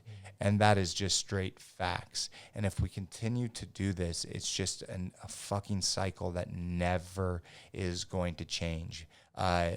when we look at individuals that have a mental illness called drug addiction, and we don't do anything about it except lock them in fucking cages, it's just going to continue to happen. Yeah. And how much of does that, so when these individuals who have, drug addicts, both of my parents were drug addicts, right? That definitely does something in our DNA, and it's passed down genetically, generation. And so for me, and we talked about this last time, my whole, philosophy is do everything different than my parents did. And I love my parents, both of them, absolutely. But I have to be open and honest, because the only way that the system is going to change for me and my life and for the future generation of when I have kids is by switching the whole fucking script up. But if you look at their parents and, their parents and their parents, and this happens all over the fucking world, things have to change. And so I hope that, the more and more people talk about it and realize that, addiction is a mental illness, not a fucking choice. Because all I know is from my own, experience is like when I was hooked to fentanyl at the worst, right? I didn't want to do that. I didn't want to have to fucking smoke this to fucking feel good every single day. I didn't want to be fucked up. I didn't want to have issues with my entire family. That was the last fucking thing I ever wanted. But to mask the pain and to feel better, it's all I fucking could do. It turns into a compulsion, Exactly. And until you have another outlet, until you have something to fucking live for, which was when I got into the hair industry and met Robert Reed, who helped change my whole life, that I would have been stuck, man. I would still be using it. I'd probably be shooting up today. Actually, I wouldn't, because I never did, and I knew Plus, I never so many, when you're in this, you don't even realize what's wrong. You just know you feel fucking terrible. Yeah, absolutely. Like, it's not like you're like, oh, this is why, and this is why I have this, and this is why I should probably do this. Like, you're not thinking like that. No, I knew, but I knew it was wrong. For me, I knew it was wrong. But you knew the action was wrong. Yes. But you didn't know why you wanted to. Of course, absolutely. Yeah. I wasn't working at the root, right? Yeah. And so it's just like, it's just really important to continue to talk about this. And that's why I brought up that podcast. And I think that the more and more people talk about it and open about it, things will eventually change. Now, I do want to bring it back to your story. You go through college, 24, stop playing tennis. What was next? Well, I actually ended up going to grad school right after that in Orlando, which I didn't want to go to grad school. Okay. I was already not super pro school at that time, but I didn't have a visa. So I had no way to legally stay in America. So I had no green card, and obviously didn't have citizenship. So I was like, okay, how am I going to stay in America? So I ended up, was like, okay, I'll just go to grad school. It'll give me 2 more years. Plus they give you an extra year to work. So I was like, okay, that's 3 years taken care of right there. Holy shit. So, yeah. So wait, so instantly they give that to you, or how's that work? No, you're like, obviously, like you have to get like accepted to school and everything and get all the stuff. And then they give you a visa that allows you to study. Okay. But the fucked up thing is that they only allow you to work legally 20 hours. Oh shit. So the 20 hours, they were my grad assistantship. So I got a grad assistantship that paid all my tuition and paid all of grad school. So that was nice. That was great. That was like, I don't want to say lucky, because I literally walked into like every teacher in that school's office to get that. Okay. So like, I wouldn't call that luck completely, but I'm grateful for it. For sure. You know what I mean? Because like, obviously I didn't have to get into depth and anything. But like the hard thing is then that only takes care of that. And you still have to rent and food and stuff to pay for. How do you live? You don't. What the You fuck? don't. You start working a lot of illegal jobs. You know. Seriously, I mean that's what it sounds like. No, like I wasn't legally allowed to work more, so like I had to find other ways to do it.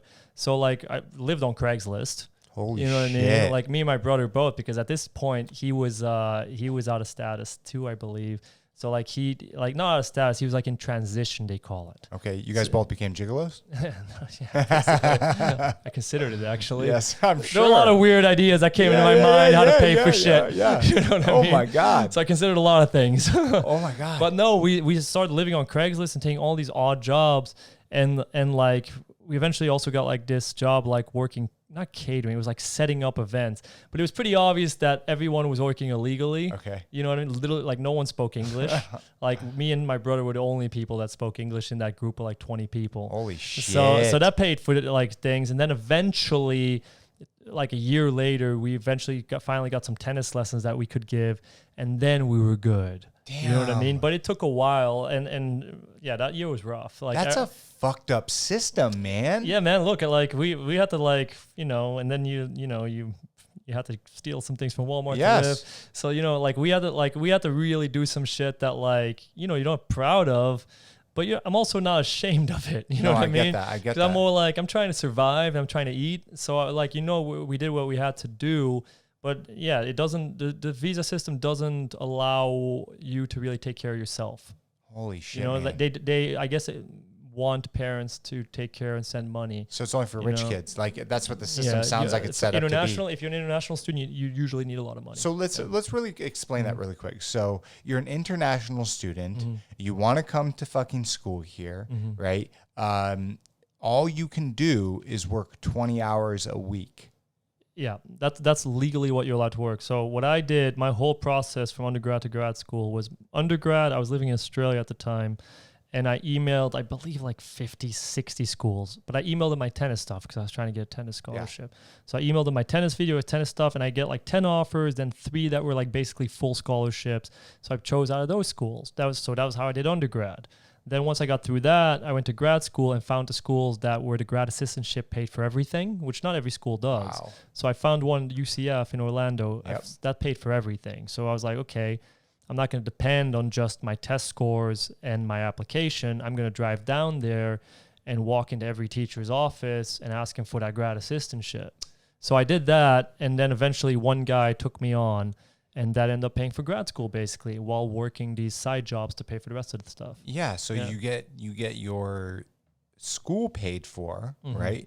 But what about your living? They give you a stipend. I think it was $800 or $900, but our rent alone was $900. Okay, so you know, so it's $900. But how the fuck do you eat? You don't, like, I guess you get money from somewhere, but like or the 20 hours a week, right? Nope, you don't get money from that. Like, okay, no, but you get money from working 20 hours a week, right? No, because that work is for that stipend of $900 a month. Whoa, right, and for them taking care of tuition, which.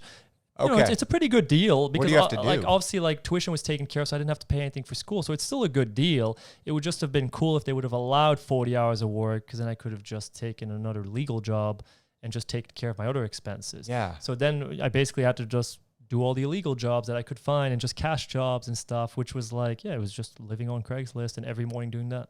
What? That's so fucking crazy. So those 20 hours a week worth of work, what did you have to do? Oh, well, me being me, I found a way around that. Okay, so, all right. You know, so I got offered a job at this Center of Entrepreneurship. It was called, the director there. So I started working there, but I also didn't want to be driving down there every time because that was costing me gas. I didn't really have a lot of money. Yeah, so I told him, I was like, hey man, like it's really tough for me to get down here. I kind of lied. And I said, like, I have to take like 3 buses to get down here, but if you really want me to, I'll do it. You know what I mean? But I made it seem like this will be a huge hassle for me. You know what I mean? And he was like, you know what? I used to work at home. So I was like, yes, okay, good. So I started doing that. There was 20 hours, and it was just grading papers and shit. Like, they trusted you guys to grade the papers? Yeah. I wasn't very, that wasn't smart of them. Yes, that's so weird, dude. That's so fucking weird. Grading tests, grading papers, essays, I don't think. No, that he did himself. But like a lot of the grading and stuff, and but like just like strict like answers. Yeah, and I had to like organize this like entrepreneurship competition where I like had to reach out to everyone and organize the whole event. Okay, stuff like that. It was fine. It was like not even 20 hours of work. Especially that's why I wanted to work from home. So what I did is I would work from home and get my work done, which honestly wasn't even 10 hours a week actually. Shit. So, but then during my work hours, I would start teaching tennis lessons so that I was also making more money. That's so smart, you know what man. I mean? So we made it work, but that's why basically I was just in survival mode till I got into LA. Damn, that's fucking crazy. Yeah. Okay, so you go through that whole experience, right? When does the bell go off? All right, I'm gonna move to LA. It's funny, me and my brother, so we're really, like I said, we're really close, and we've been talking about LA since we were like 17. You know why? I don't even know why. My brother always wanted to be an actor. Okay. So he knew he wanted to be in LA. I didn't know what the fuck I wanted to do. But like tennis was my only thing. You know, so after tennis, I was lost for a very long time. I get that. Like I didn't know what to do. I just really didn't. But I knew my brother wanted to go there, and we both wanted to go to LA. we were watching this really like kind of a like dramatic show, and it probably sounds kind of stupid, but like we were living in New Zealand at the time, and we were watching the OC. Okay. I don't know if you remember that show. Of course, you know what I mean? Yes. So me, my brother, and my dad at the time, because he was going through his own personal crisis, and had just lost his business, and there was a lot of shit going on. So all three of us were just binging on the OC for 8 hours a day. Yes, you know what I mean? And because we didn't know anyone, we had just moved to New Zealand, no friends, we didn't know anyone, so we were just doing that. And then me and my brother were like, yeah, we should move there. That's where we should live. Yeah, that's you know what so I mean? crazy. And Tom wanted to be an actor. So like eventually we made our way there because of that. So he was like, I want to be an actor. I want to be there. And we were very close. And I was like, I'll go with you there. Like, what else do I have to do? You know what I mean? So that's kind of how we ended up doing it. And we actually came from New York at the time because we were working in New York. And so we drove from New York to LA just with the car and our stuff. And that was it. What was the feeling like when you got to LA? It was great. It was fucking phenomenal. We like did this thing. When we were 17, we were like, you know what? When we drive to LA and we're all on the 101, we're gonna play that song "California, Here We Come." Yes, you know yes, yes. It's a great fucking song. Did you guys do it? Yeah, we did it. Like once we got there, we played the fucking song and we were like, we finally made it. You know, we got to where we wanted to be, and it was fun. And even the trip had like trials and tribulations to it. You know what I mean? Because when we drove from New York to LA, it was when I don't know if you remember this, but when the government shut down briefly. Oh, yes, of course. And we want to see all these national parks. So we get to this national park. We're at the entrance, and they say, yeah, 2 hours ago, the government shut down, so you can't see it. No. So we're like, fuck me. You know what I mean? And I was like, okay. So that happened. That was fun. And then we ended up driving, and then we almost got to LA. Our car just like broke down and shit. So like it was a whole trip. But it was so fun, man. That's like life. Honestly, like that first year in LA and like getting there was some of the like best memories, because you know when you're just like trying to survive and you're like excited about this new place and you're open to all the possibilities and you're dreaming and stuff, and it's just like one of the most like innocent best times ever. That's so fucking cool, dude. That is so cool. And you're going to look back at that moment in your life for the rest of your life, and that is going to be such a pivotal moment. We all get these little wins, right? I mean, back then it was, coming to LA, and you guys fucking did it, right? Like, how many people in this world look at Los Angeles as like this fucking beacon of hope and opportunity and fucking glitz and glam and movies and all of this shit that's packed up into LA. And they think as a kid, I want to go to LA. But then to actually do it is a completely different story. If you had 100 people, 99 would not make it. Bro, it was fucking tough. And it's like, and I don't want, like, obviously, you know, we're still like in a way privileged because obviously we're Western, and it was still like easier than some people. So I'm never going to pretend that it's like, it was so fucking hard. Well, of course. But it was still like tough just getting a visa, being able to stay, like all this shit because the immigration system here is pretty tough, to be honest.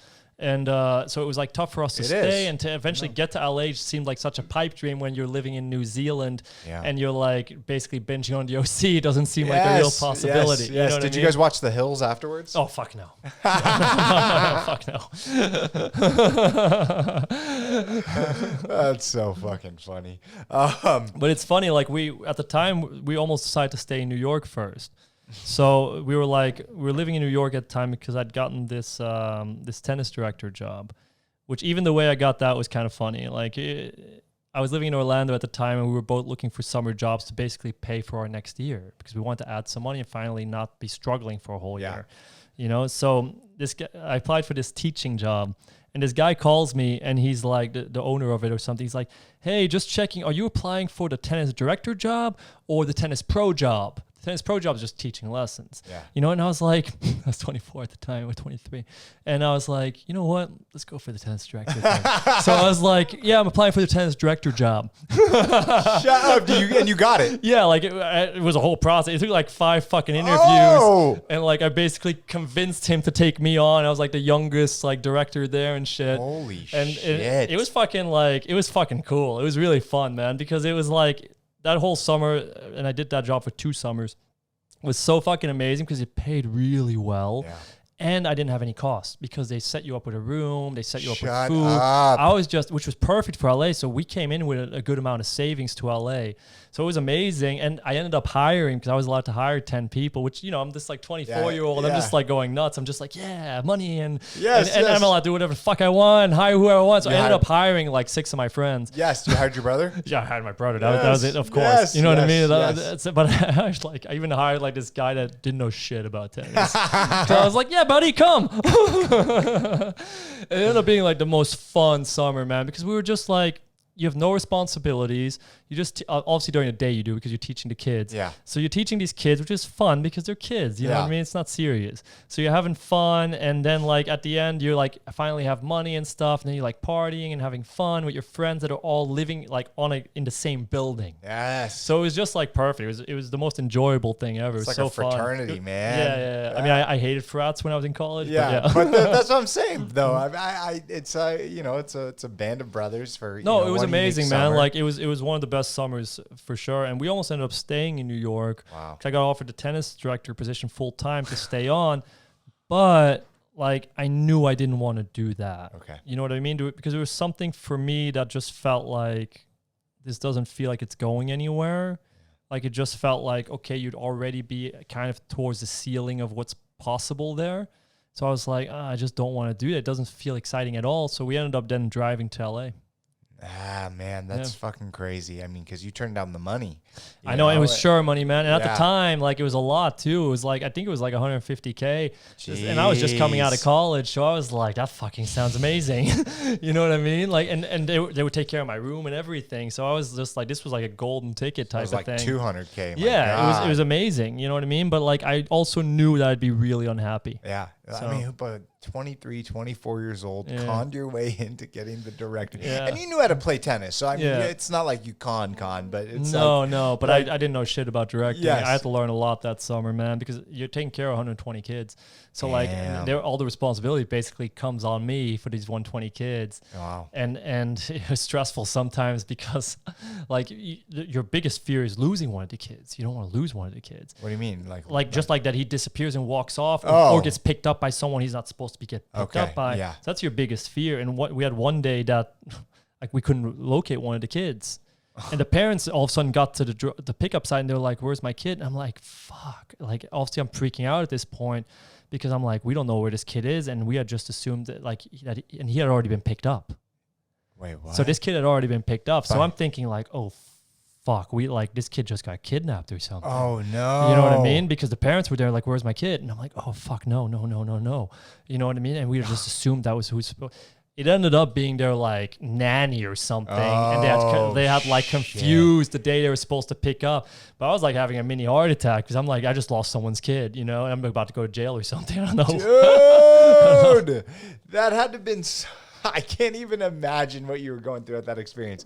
But well, you fucking did it, man. You fucking did. And then you turned it down, which is even like more incredible because most 24-year-olds who are, you know, given an opportunity to make that much money, right, would say, fuck yeah. But there was something inside of you and your brother said, no, fuck it. We're going to go. Yeah, it's funny. We've never really like, yes, obviously money is like important for like what it can do and it's a tool and stuff like that.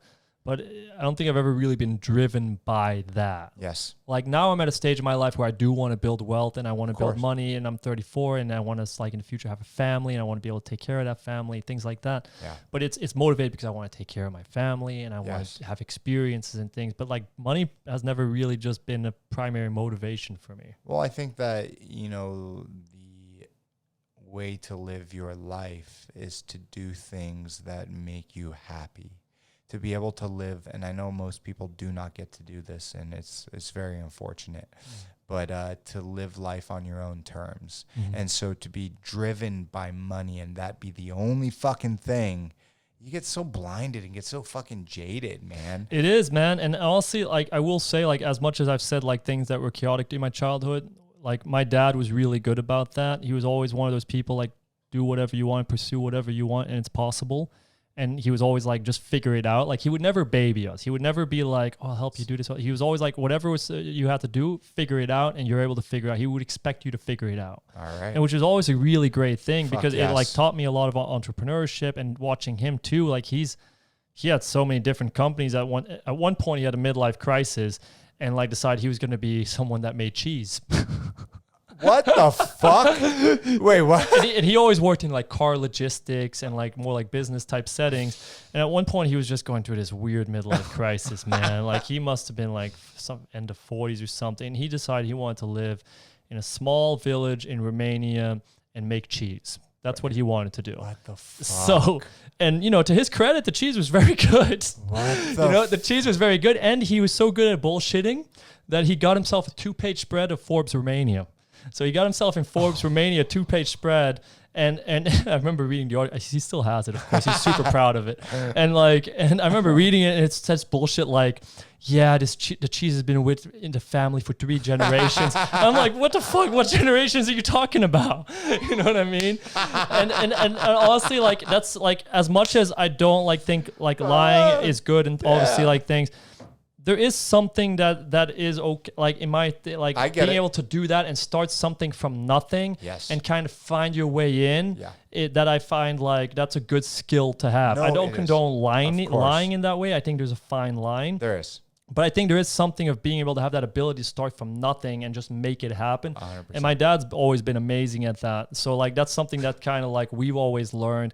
It's like whatever you want to do, you should be able to figure out. Yeah. You know what I mean? Like there shouldn't be any excuses for that. Yes. And he was really great at that. And also even that summer was one of our best summers. Like we stayed in this village that was like had a witch doctor and shit like that. Shut the fuck. What does a witch doctor do? It's very cool. A witch doctor basically like believes that like if they bleed you out, that will get the sickness out, basically. So did you do it? No, fuck no. Like I was like, I was very intrigued. I was like, this sounds very interesting. You know what I mean? It was like, bleed me out. You know what I mean? Bleed me out. Yeah, good I was like, sir. I'm super into this. But the village we stayed like was very cool and like it was nice to like also like do something that was not Western. You know what I mean? Because you get so used to all these like comforts and stuff. Yeah. So like that village had nothing, man. Like everyone was still going around horse and cart. Like I think my dad had one of the few cars in the whole village. It was a village of like 100, 200 people. It was tiny. It's the middle of nowhere. Like people, it was like going back in time. Is there any chicks? No. Not at all, honestly. And yeah, there was nothing there. There was literally nothing there. It was a weird place to be. How old were you? At this point, I was already 19, I believe. Whoa! Yeah. So you were away from the house at this point? Or I think I had just started my first year of college, if I remember. My brother had. He was literally living there. Oh my God. But it was insane. It was kind of cool though because like you learn to like shower with buckets and stuff because the water would stop working for 4 or 5 days and stuff like that. So it was honestly fun. I had fun that whole summer. I love that. Yeah, it was very like naturey and very like back to basics. Yes. And the people were so nice and so happy. Like it's still an experience that I still love a lot. What you just said there, so nice and so happy. It's so funny how individuals all across the world that live in these really densely populated cities, right? If you look at them as a whole, the stress factor, the day-to-day bullshit that just kind of, infects their mind. You get caught up in this shit. Well, and also even life expectancy. Mm-hmm. But then you look at these cities. You know, have you heard of the Blue Zone? Look this up. It's the Blue Zone. It's about life expectancy. Just type in Blue Zone life expectancy, and it's where people live the longest.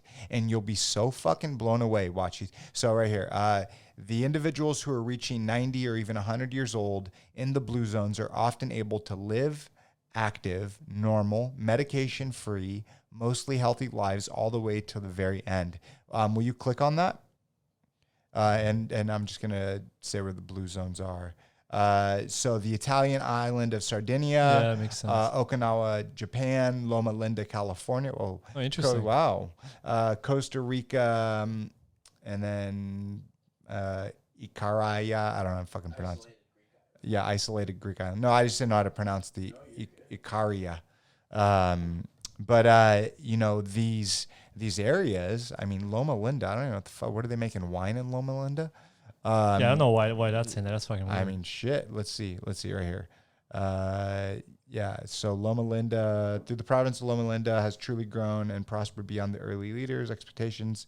It has emerged into a health science university, medical center, internationally known for advanced technology, service-oriented medical care, and education. Oh, so they just got state-of-the-art fucking technology and medical health. But yeah, the Blue Zone.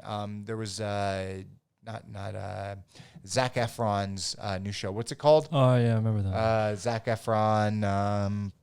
It's on Netflix. Here we go. Here we go. Watch. Down to Earth with Zac Efron, right? Really fucking good show. I like Zac Efron, but I thought this was one of his greatest pieces of work. I mean, it was. If anyone is listening, better than High School Musical? Yeah, way better.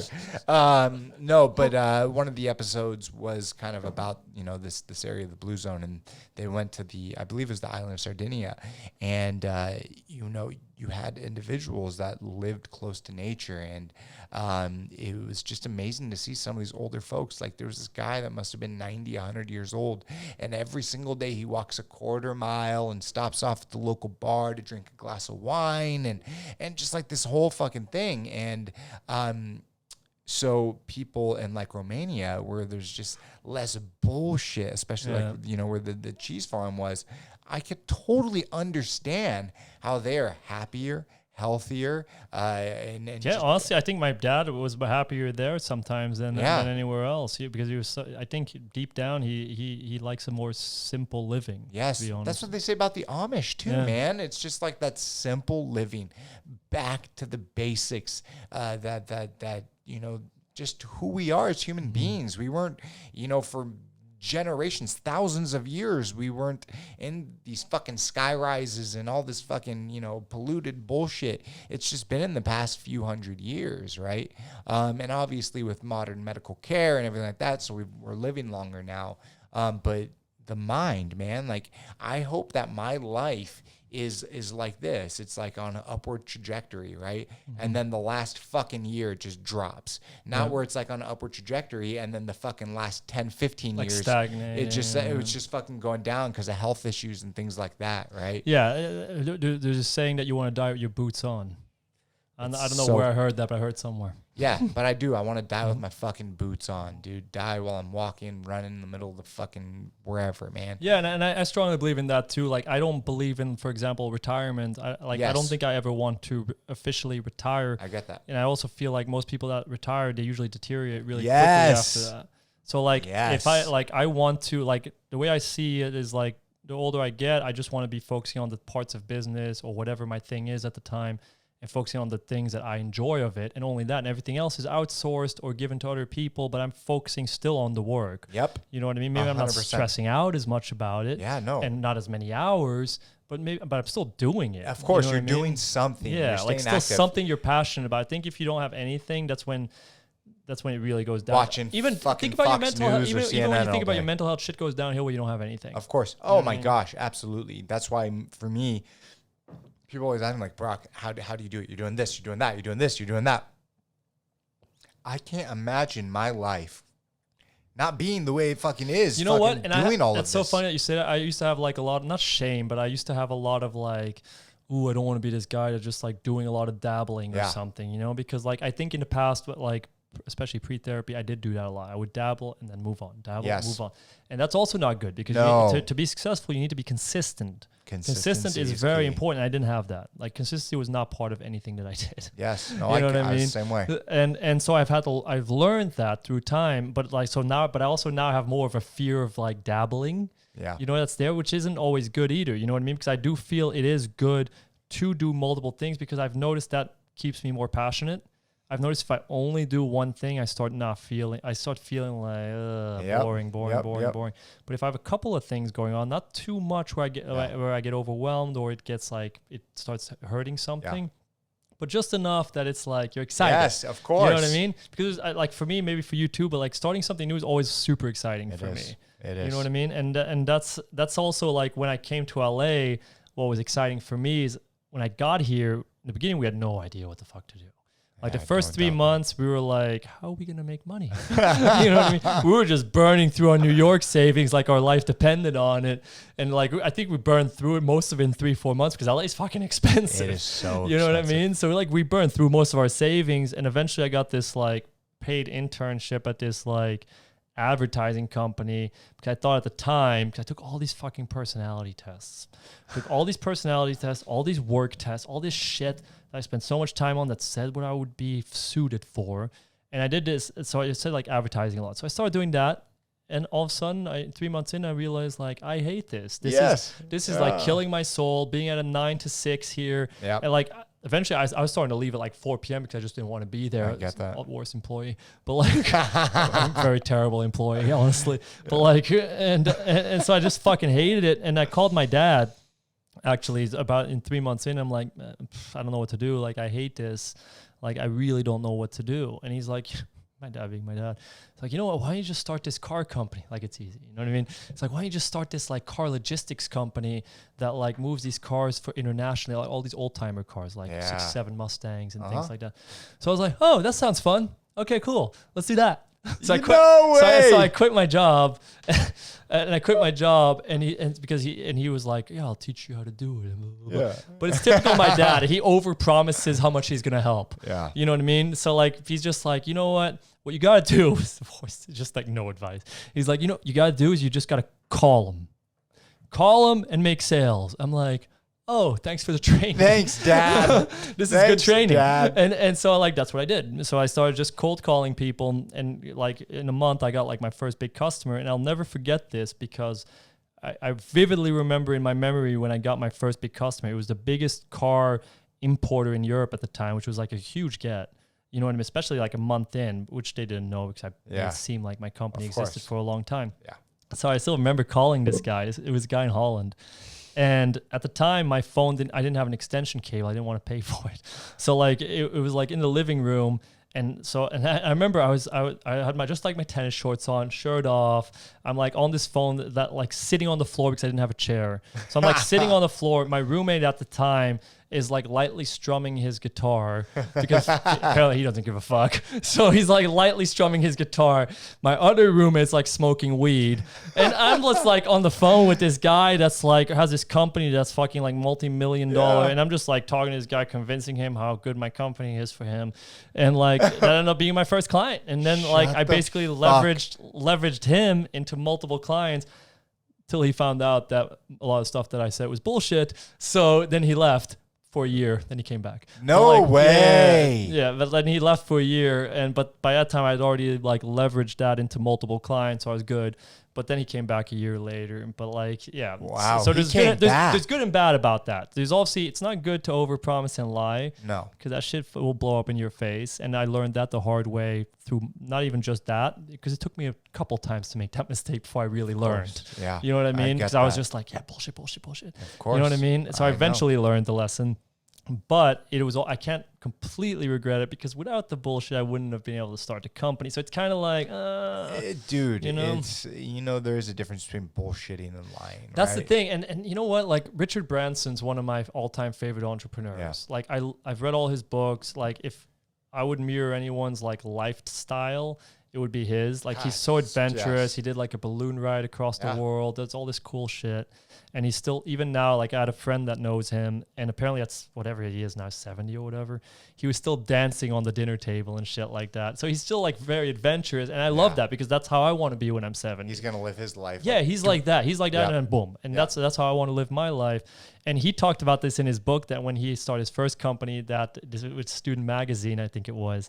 And he said this to his friend when the first advertiser guy came in to take a meeting. He said, "Hey, I want you to call me every 5 minutes and pretend to be an advertiser." Wow. So his friend called him every 5 minutes. And he was like, "Yeah, oh, you want page 2? Yeah, I think we still have some availability for that. Okay, yep." And he would, the whole time during that meeting, he would take these phone calls pretending he's selling out his magazine.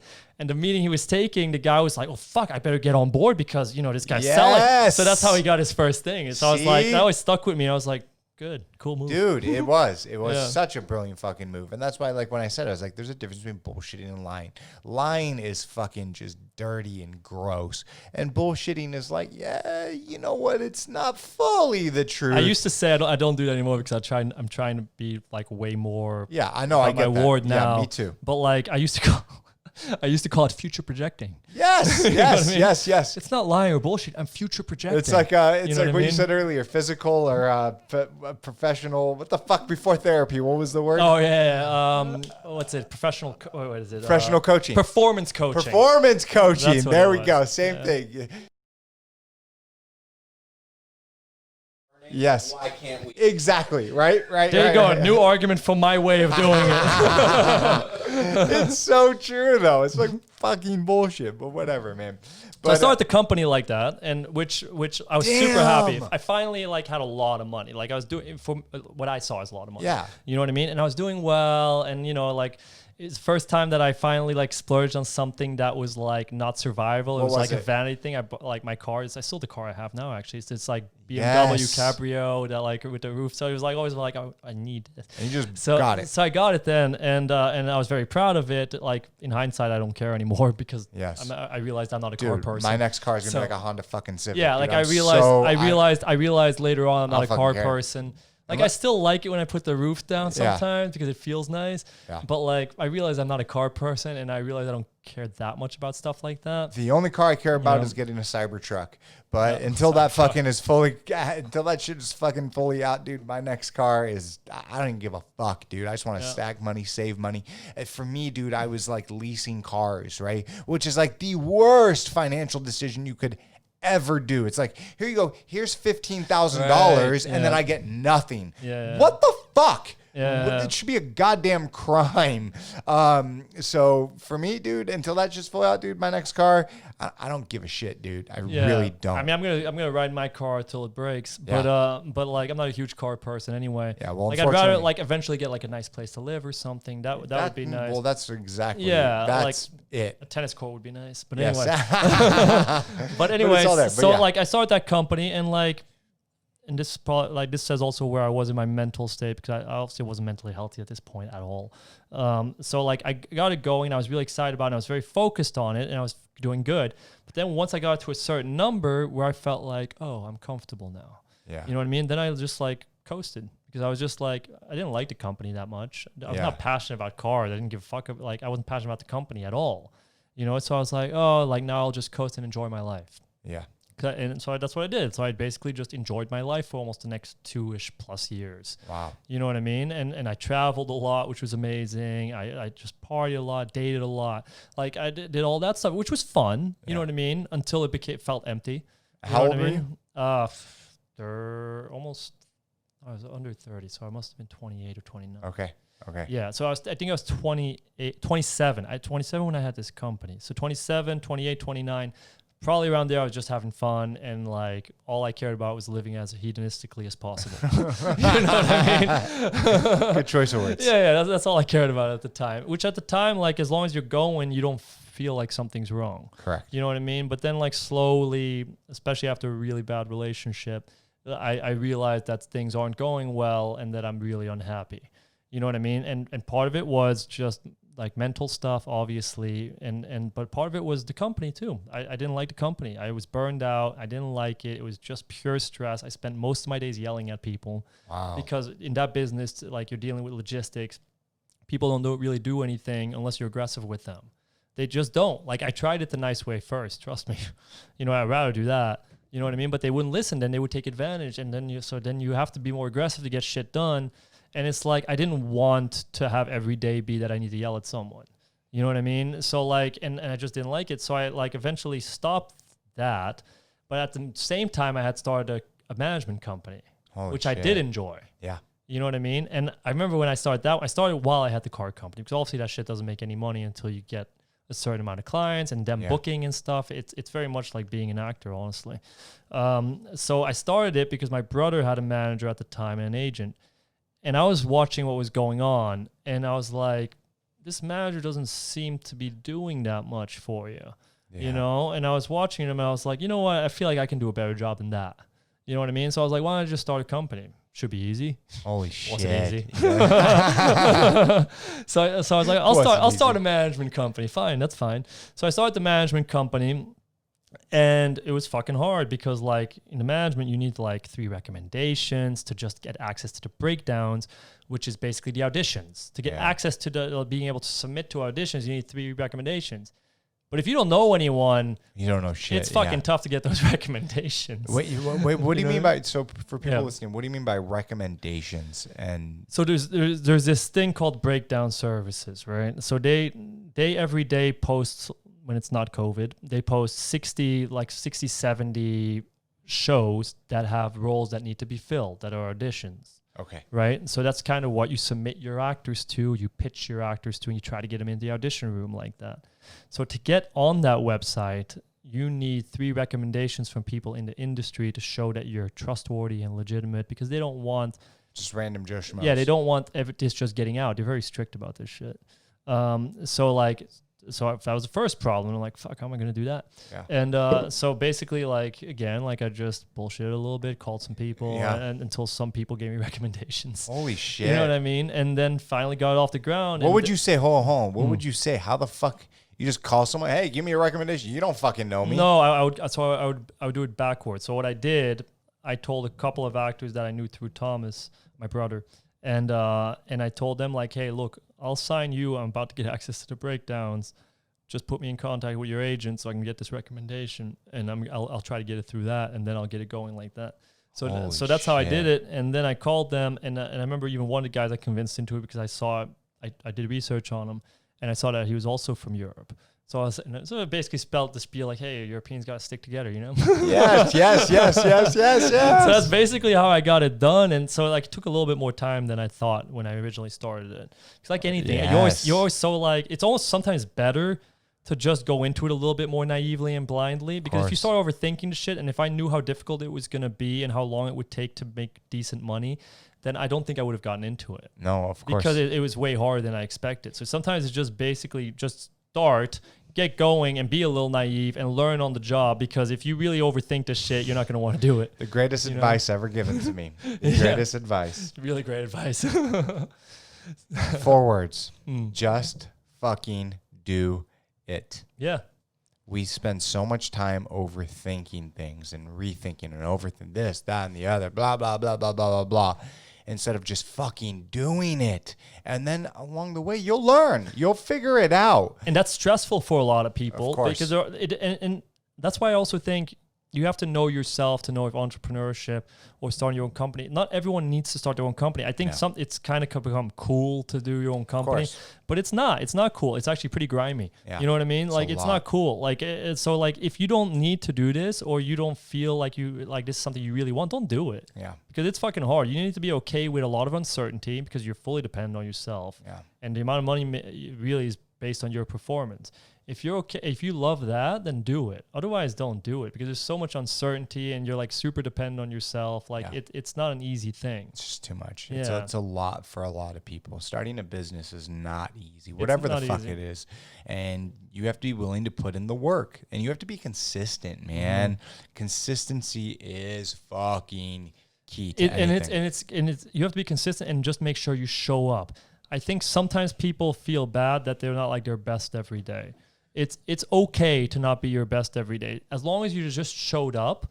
Yeah. Sometimes that pushes shit forward, because that's kind of happens sometimes with the management company. Just keeping it going and showing up when I've had bad periods, or even especially mental health periods, sometimes it's still moved forward because at least we kept it going. Oh, you know 100%. what I mean? It's unrealistic to think you're going to always show up fucking driven and hungry, because you won't always. You're going to have bad days, you're going to have bad periods, but just keep showing up at least. Even if it's not 100%, if it's 80% that day, bring your 80%. That's fine. And that's a good thing to point out is dude, life is a goddamn roller coaster, and to think that you're going to be 100% on every single day is not realistic. Some days you're on 150%, and some days you're on 75%, but just showing up. And that's that consistency part, right? It's just fucking seeing it through. So for you, right, you got those 3 recommendations. You signed a couple people. What the fuck was that like? What was it like? Dude, it was fun for me. but I find these things fun. Yeah. You know, I like kind of a kick out of doing things that I'm not completely understand yet. I kind of like winging it a lot. You know what I mean? Yeah. Which is good sometimes in these areas. Yeah. Not great for your personal life. No. But like it's good for this. You know what I mean? For the most part. Up until you get the business growing, then you can't wing it anymore as much. You need to start preparing a lot more, which has hurt me sometimes. You know what I mean? Which is I've learned to prepare a hell of a lot more because I know that's what's needed. Yeah. So you need to be able to balance that out. But there is a good thing about being able to wing it because you don't overthink too much. Yes. And that's the thing that stops most people from starting anything because they just overthink the fuck out of it. Like, what could go wrong? Or maybe this, or it's too saturated, or this and this and this. And it's like, just fucking start because just like, fucking do it. Yeah, just fucking do it. Like, honestly. And that's a hard thing because there's so many thoughts that go in your mind and fears that you have. And like when I started, I didn't have any of that, luckily. You know what I mean? Like, I think I have it more now with things. I think now, like, as I've gotten older and become quote unquote a little bit more responsible, you know, like I've learned to be more prepared, which is also added that I'm a little bit more like, have a little bit more fear with things. Yeah. Not even like fear, like, oh, I'm scared, but more like I don't just blindly go into things anymore. Okay. Like I need to be more sure of going into things now. Yeah. You know what I mean? So I think that's good, but it's always like trying to balance it out because now sometimes I think I overthink it. You know what I mean? Well, that happens all the time. I think it's going to be a never-ending battle. That is for sure. But when I started it, to answer your question, basically, so then first we got going, I didn't know what the fuck I was doing. Like I'd never done management. You know what I mean? And most people that go into management or an agency, the traditional path is to do like 2-3 years of an assistant, being an assistant of an agent or being an assistant of a manager. Being a bitch, yeah. Yeah, basically. And then maybe you become junior manager or maybe you become an agent, whatever you do. But it's a long path because the entertainment industry, they do make it hard. You know what I mean? Because everyone there's so many people that want to work in it. You know what I mean? So there's a whole like paying your dues thing. But I'm not a super believer in paying dues. Yeah. So you know what I mean? I believe in paying dues at your own business. Yes. And that it's going to be a grind and it's going to be fucking hard. But I'm not going to go work as an assistant 3 years when I want to do this. Like I'm just going to get it started. Yeah. You know what I mean? So that's kind of how it went. But that comes with its own like trials and tribulations, basically. Yes. But it was tough, and I learned like slowly how to do it better, and it's still improving. And now I'm genuinely proud of where it's at. But it's still, for me, like, I only still feel like I'm at step one. You know what I mean? Like, I feel like we've taken a big step in the past year. That's really like we got a series regular. Like, we got like 53 actors at this point. I got another manager on staff. So, like, it's grown and it's doing okay, in my opinion. But I know where I want it to go. Yeah. And it's nowhere near that. For me, like, we took one step a year ago. You know what I mean? And now it's like, let's build on that momentum, which is why it's fucking sucked, obviously, when the COVID shit happened, because we were finally like building momentum. I was like, okay, this is going to be our year. Now the industry's kind of dead. So it's kind of slowed things down, but whatever. You know what I mean? Like, it's just a temporary pause. We'll just keep going. Probably 2021 will be our year then. Yeah, you know that's what I mean? Everyone's saying, like springtime 2021. Yeah, and that's fine. You know what I mean? Like it is what it is. Yeah, it is what you can't do it. It's out of your control. You know, and that's still hard. You know, there's definitely days where I'm just like, what's the point of anything? But the thing is like, imagine if everything was shitty in your life and it was in your control, right? Compared to, things maybe not going so well, but it's out of your control. It's no fault of anyone's own that is going through all of this. We're all going through it on different fucking levels for sure, but it's no fault of our own, right?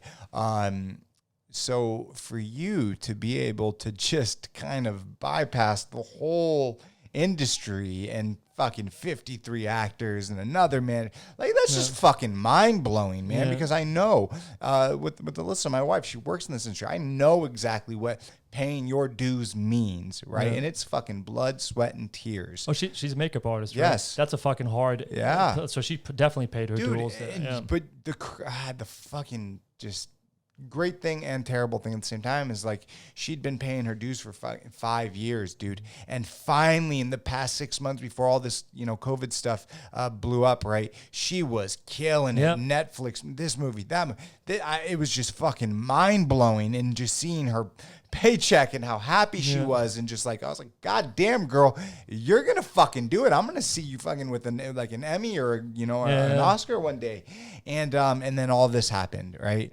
And I can't put myself in her shoes. I'm just her. I'm her husband, but for her, she's just like one single thing, and that's where she puts all of her energy, right? Yeah. With me, I'm like fucking, 3-4 things, and that's where I put my energy. But, I've been able to still work. I've been able to still go and like build my business and all this shit. Well, that's where it's good sometimes to be like more like us in that way, is that because you have multiple things that you're kind of passionate about or you're interested in and you want to try or you want to start or whatever you want to do, that like even when this is happening, there's still ideas going on in your head of what else to do. Whereas like if you get, and I'm also sometimes jealous of people that have that singular passion like that. I get that. Because I don't think I'm that. I don't think there's one thing in my life that I'm just like, boom. It used to be tennis when I was trying to be professional there.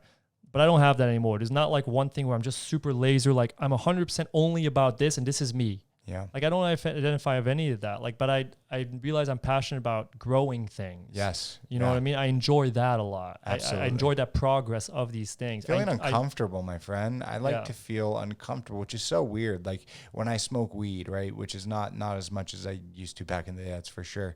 But I like smoking sativa because it's like that it's the stuff that makes you kind of feel anxious, right? That's why I'm a big proponent for like mushrooms. It like brings everything to the front, right?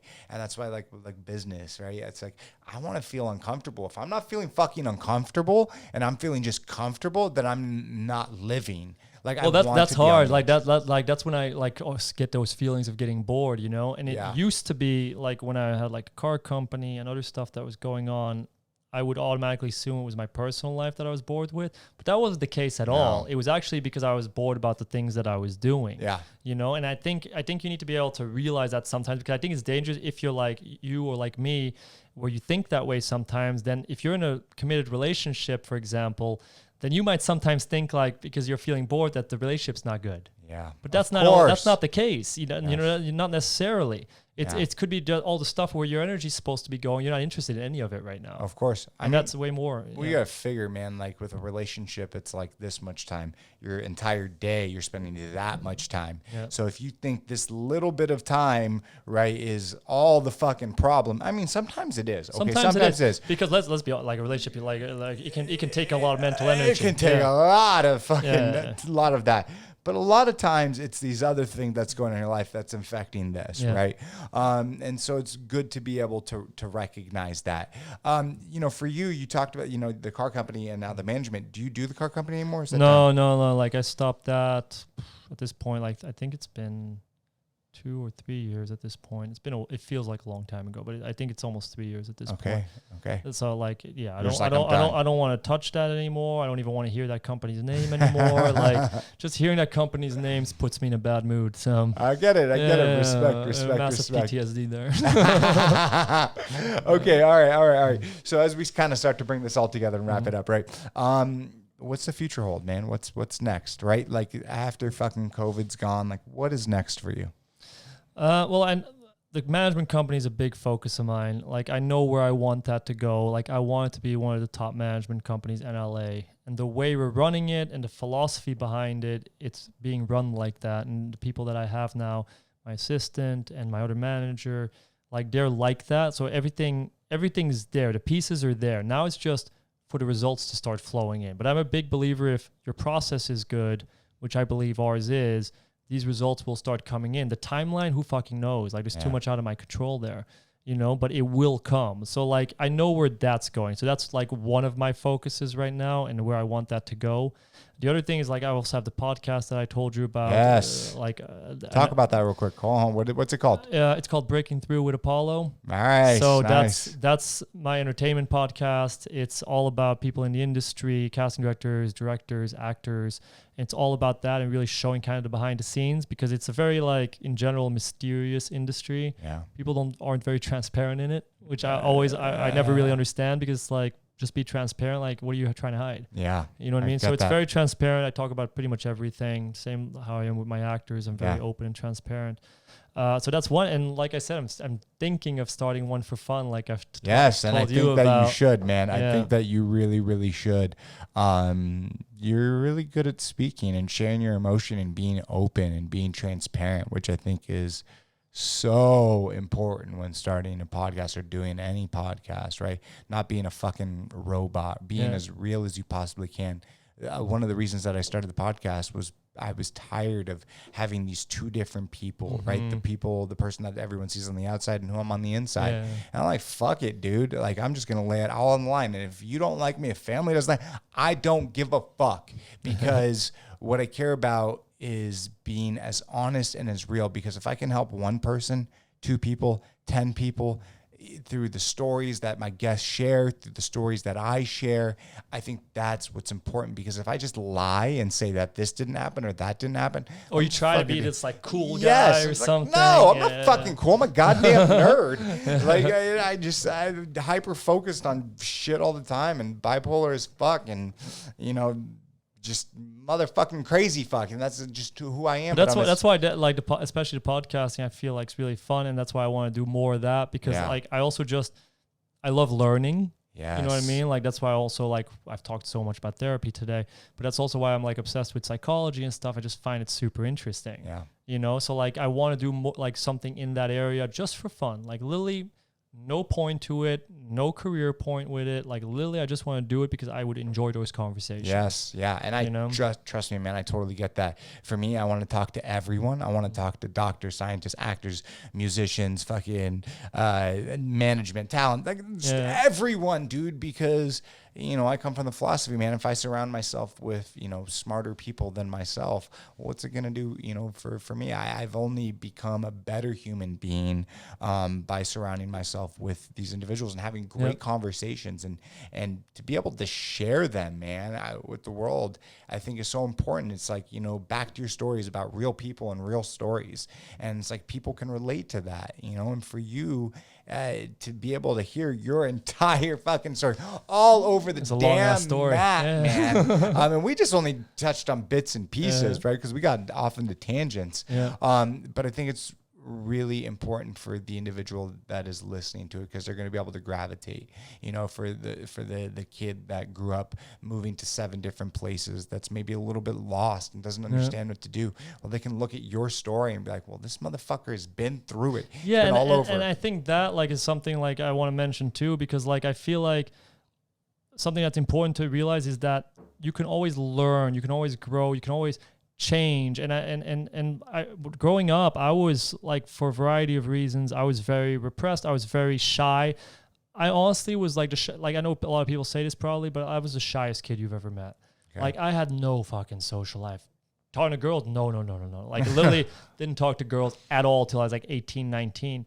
But I learned how to do. Even then, I was always very good at like, okay, like I want to learn this, and I'm not going to accept that this is who I am. Yeah. You know what I mean? So even then when I was 18, 19, I remember Googling like how to do that. Yes. And I found like this course and this ebook. I'm not even lying, man. Like I did. I don't like, I'm actually like, I used to be ashamed of it because I was like, oh, it's not natural. No, man. If my, not even that shy self, that was not my natural self either. Yeah. That's just trauma and repression that was. Yeah.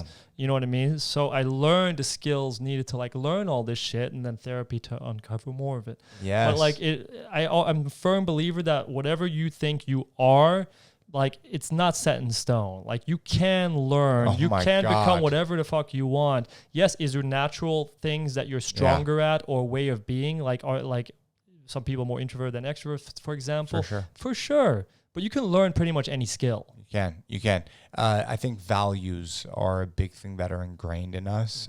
Can they change? Yeah, absolutely. Are they harder to change? Way harder to change. But even those, because you talked about like how you used to like lie a lot and things, and same here. So true. Same here. Yeah, touché. And to me, that's a value too. Like honesty is a value, and now I value that really highly. Yeah. I still fuck up, man. I fucked up today, but you know what? Yeah, me too. But but it's an important value now. Yeah. Like you talk about it. I do. You know what I mean? And there's other things like that you can start to grow towards if it's important enough. Yes, 100%, man.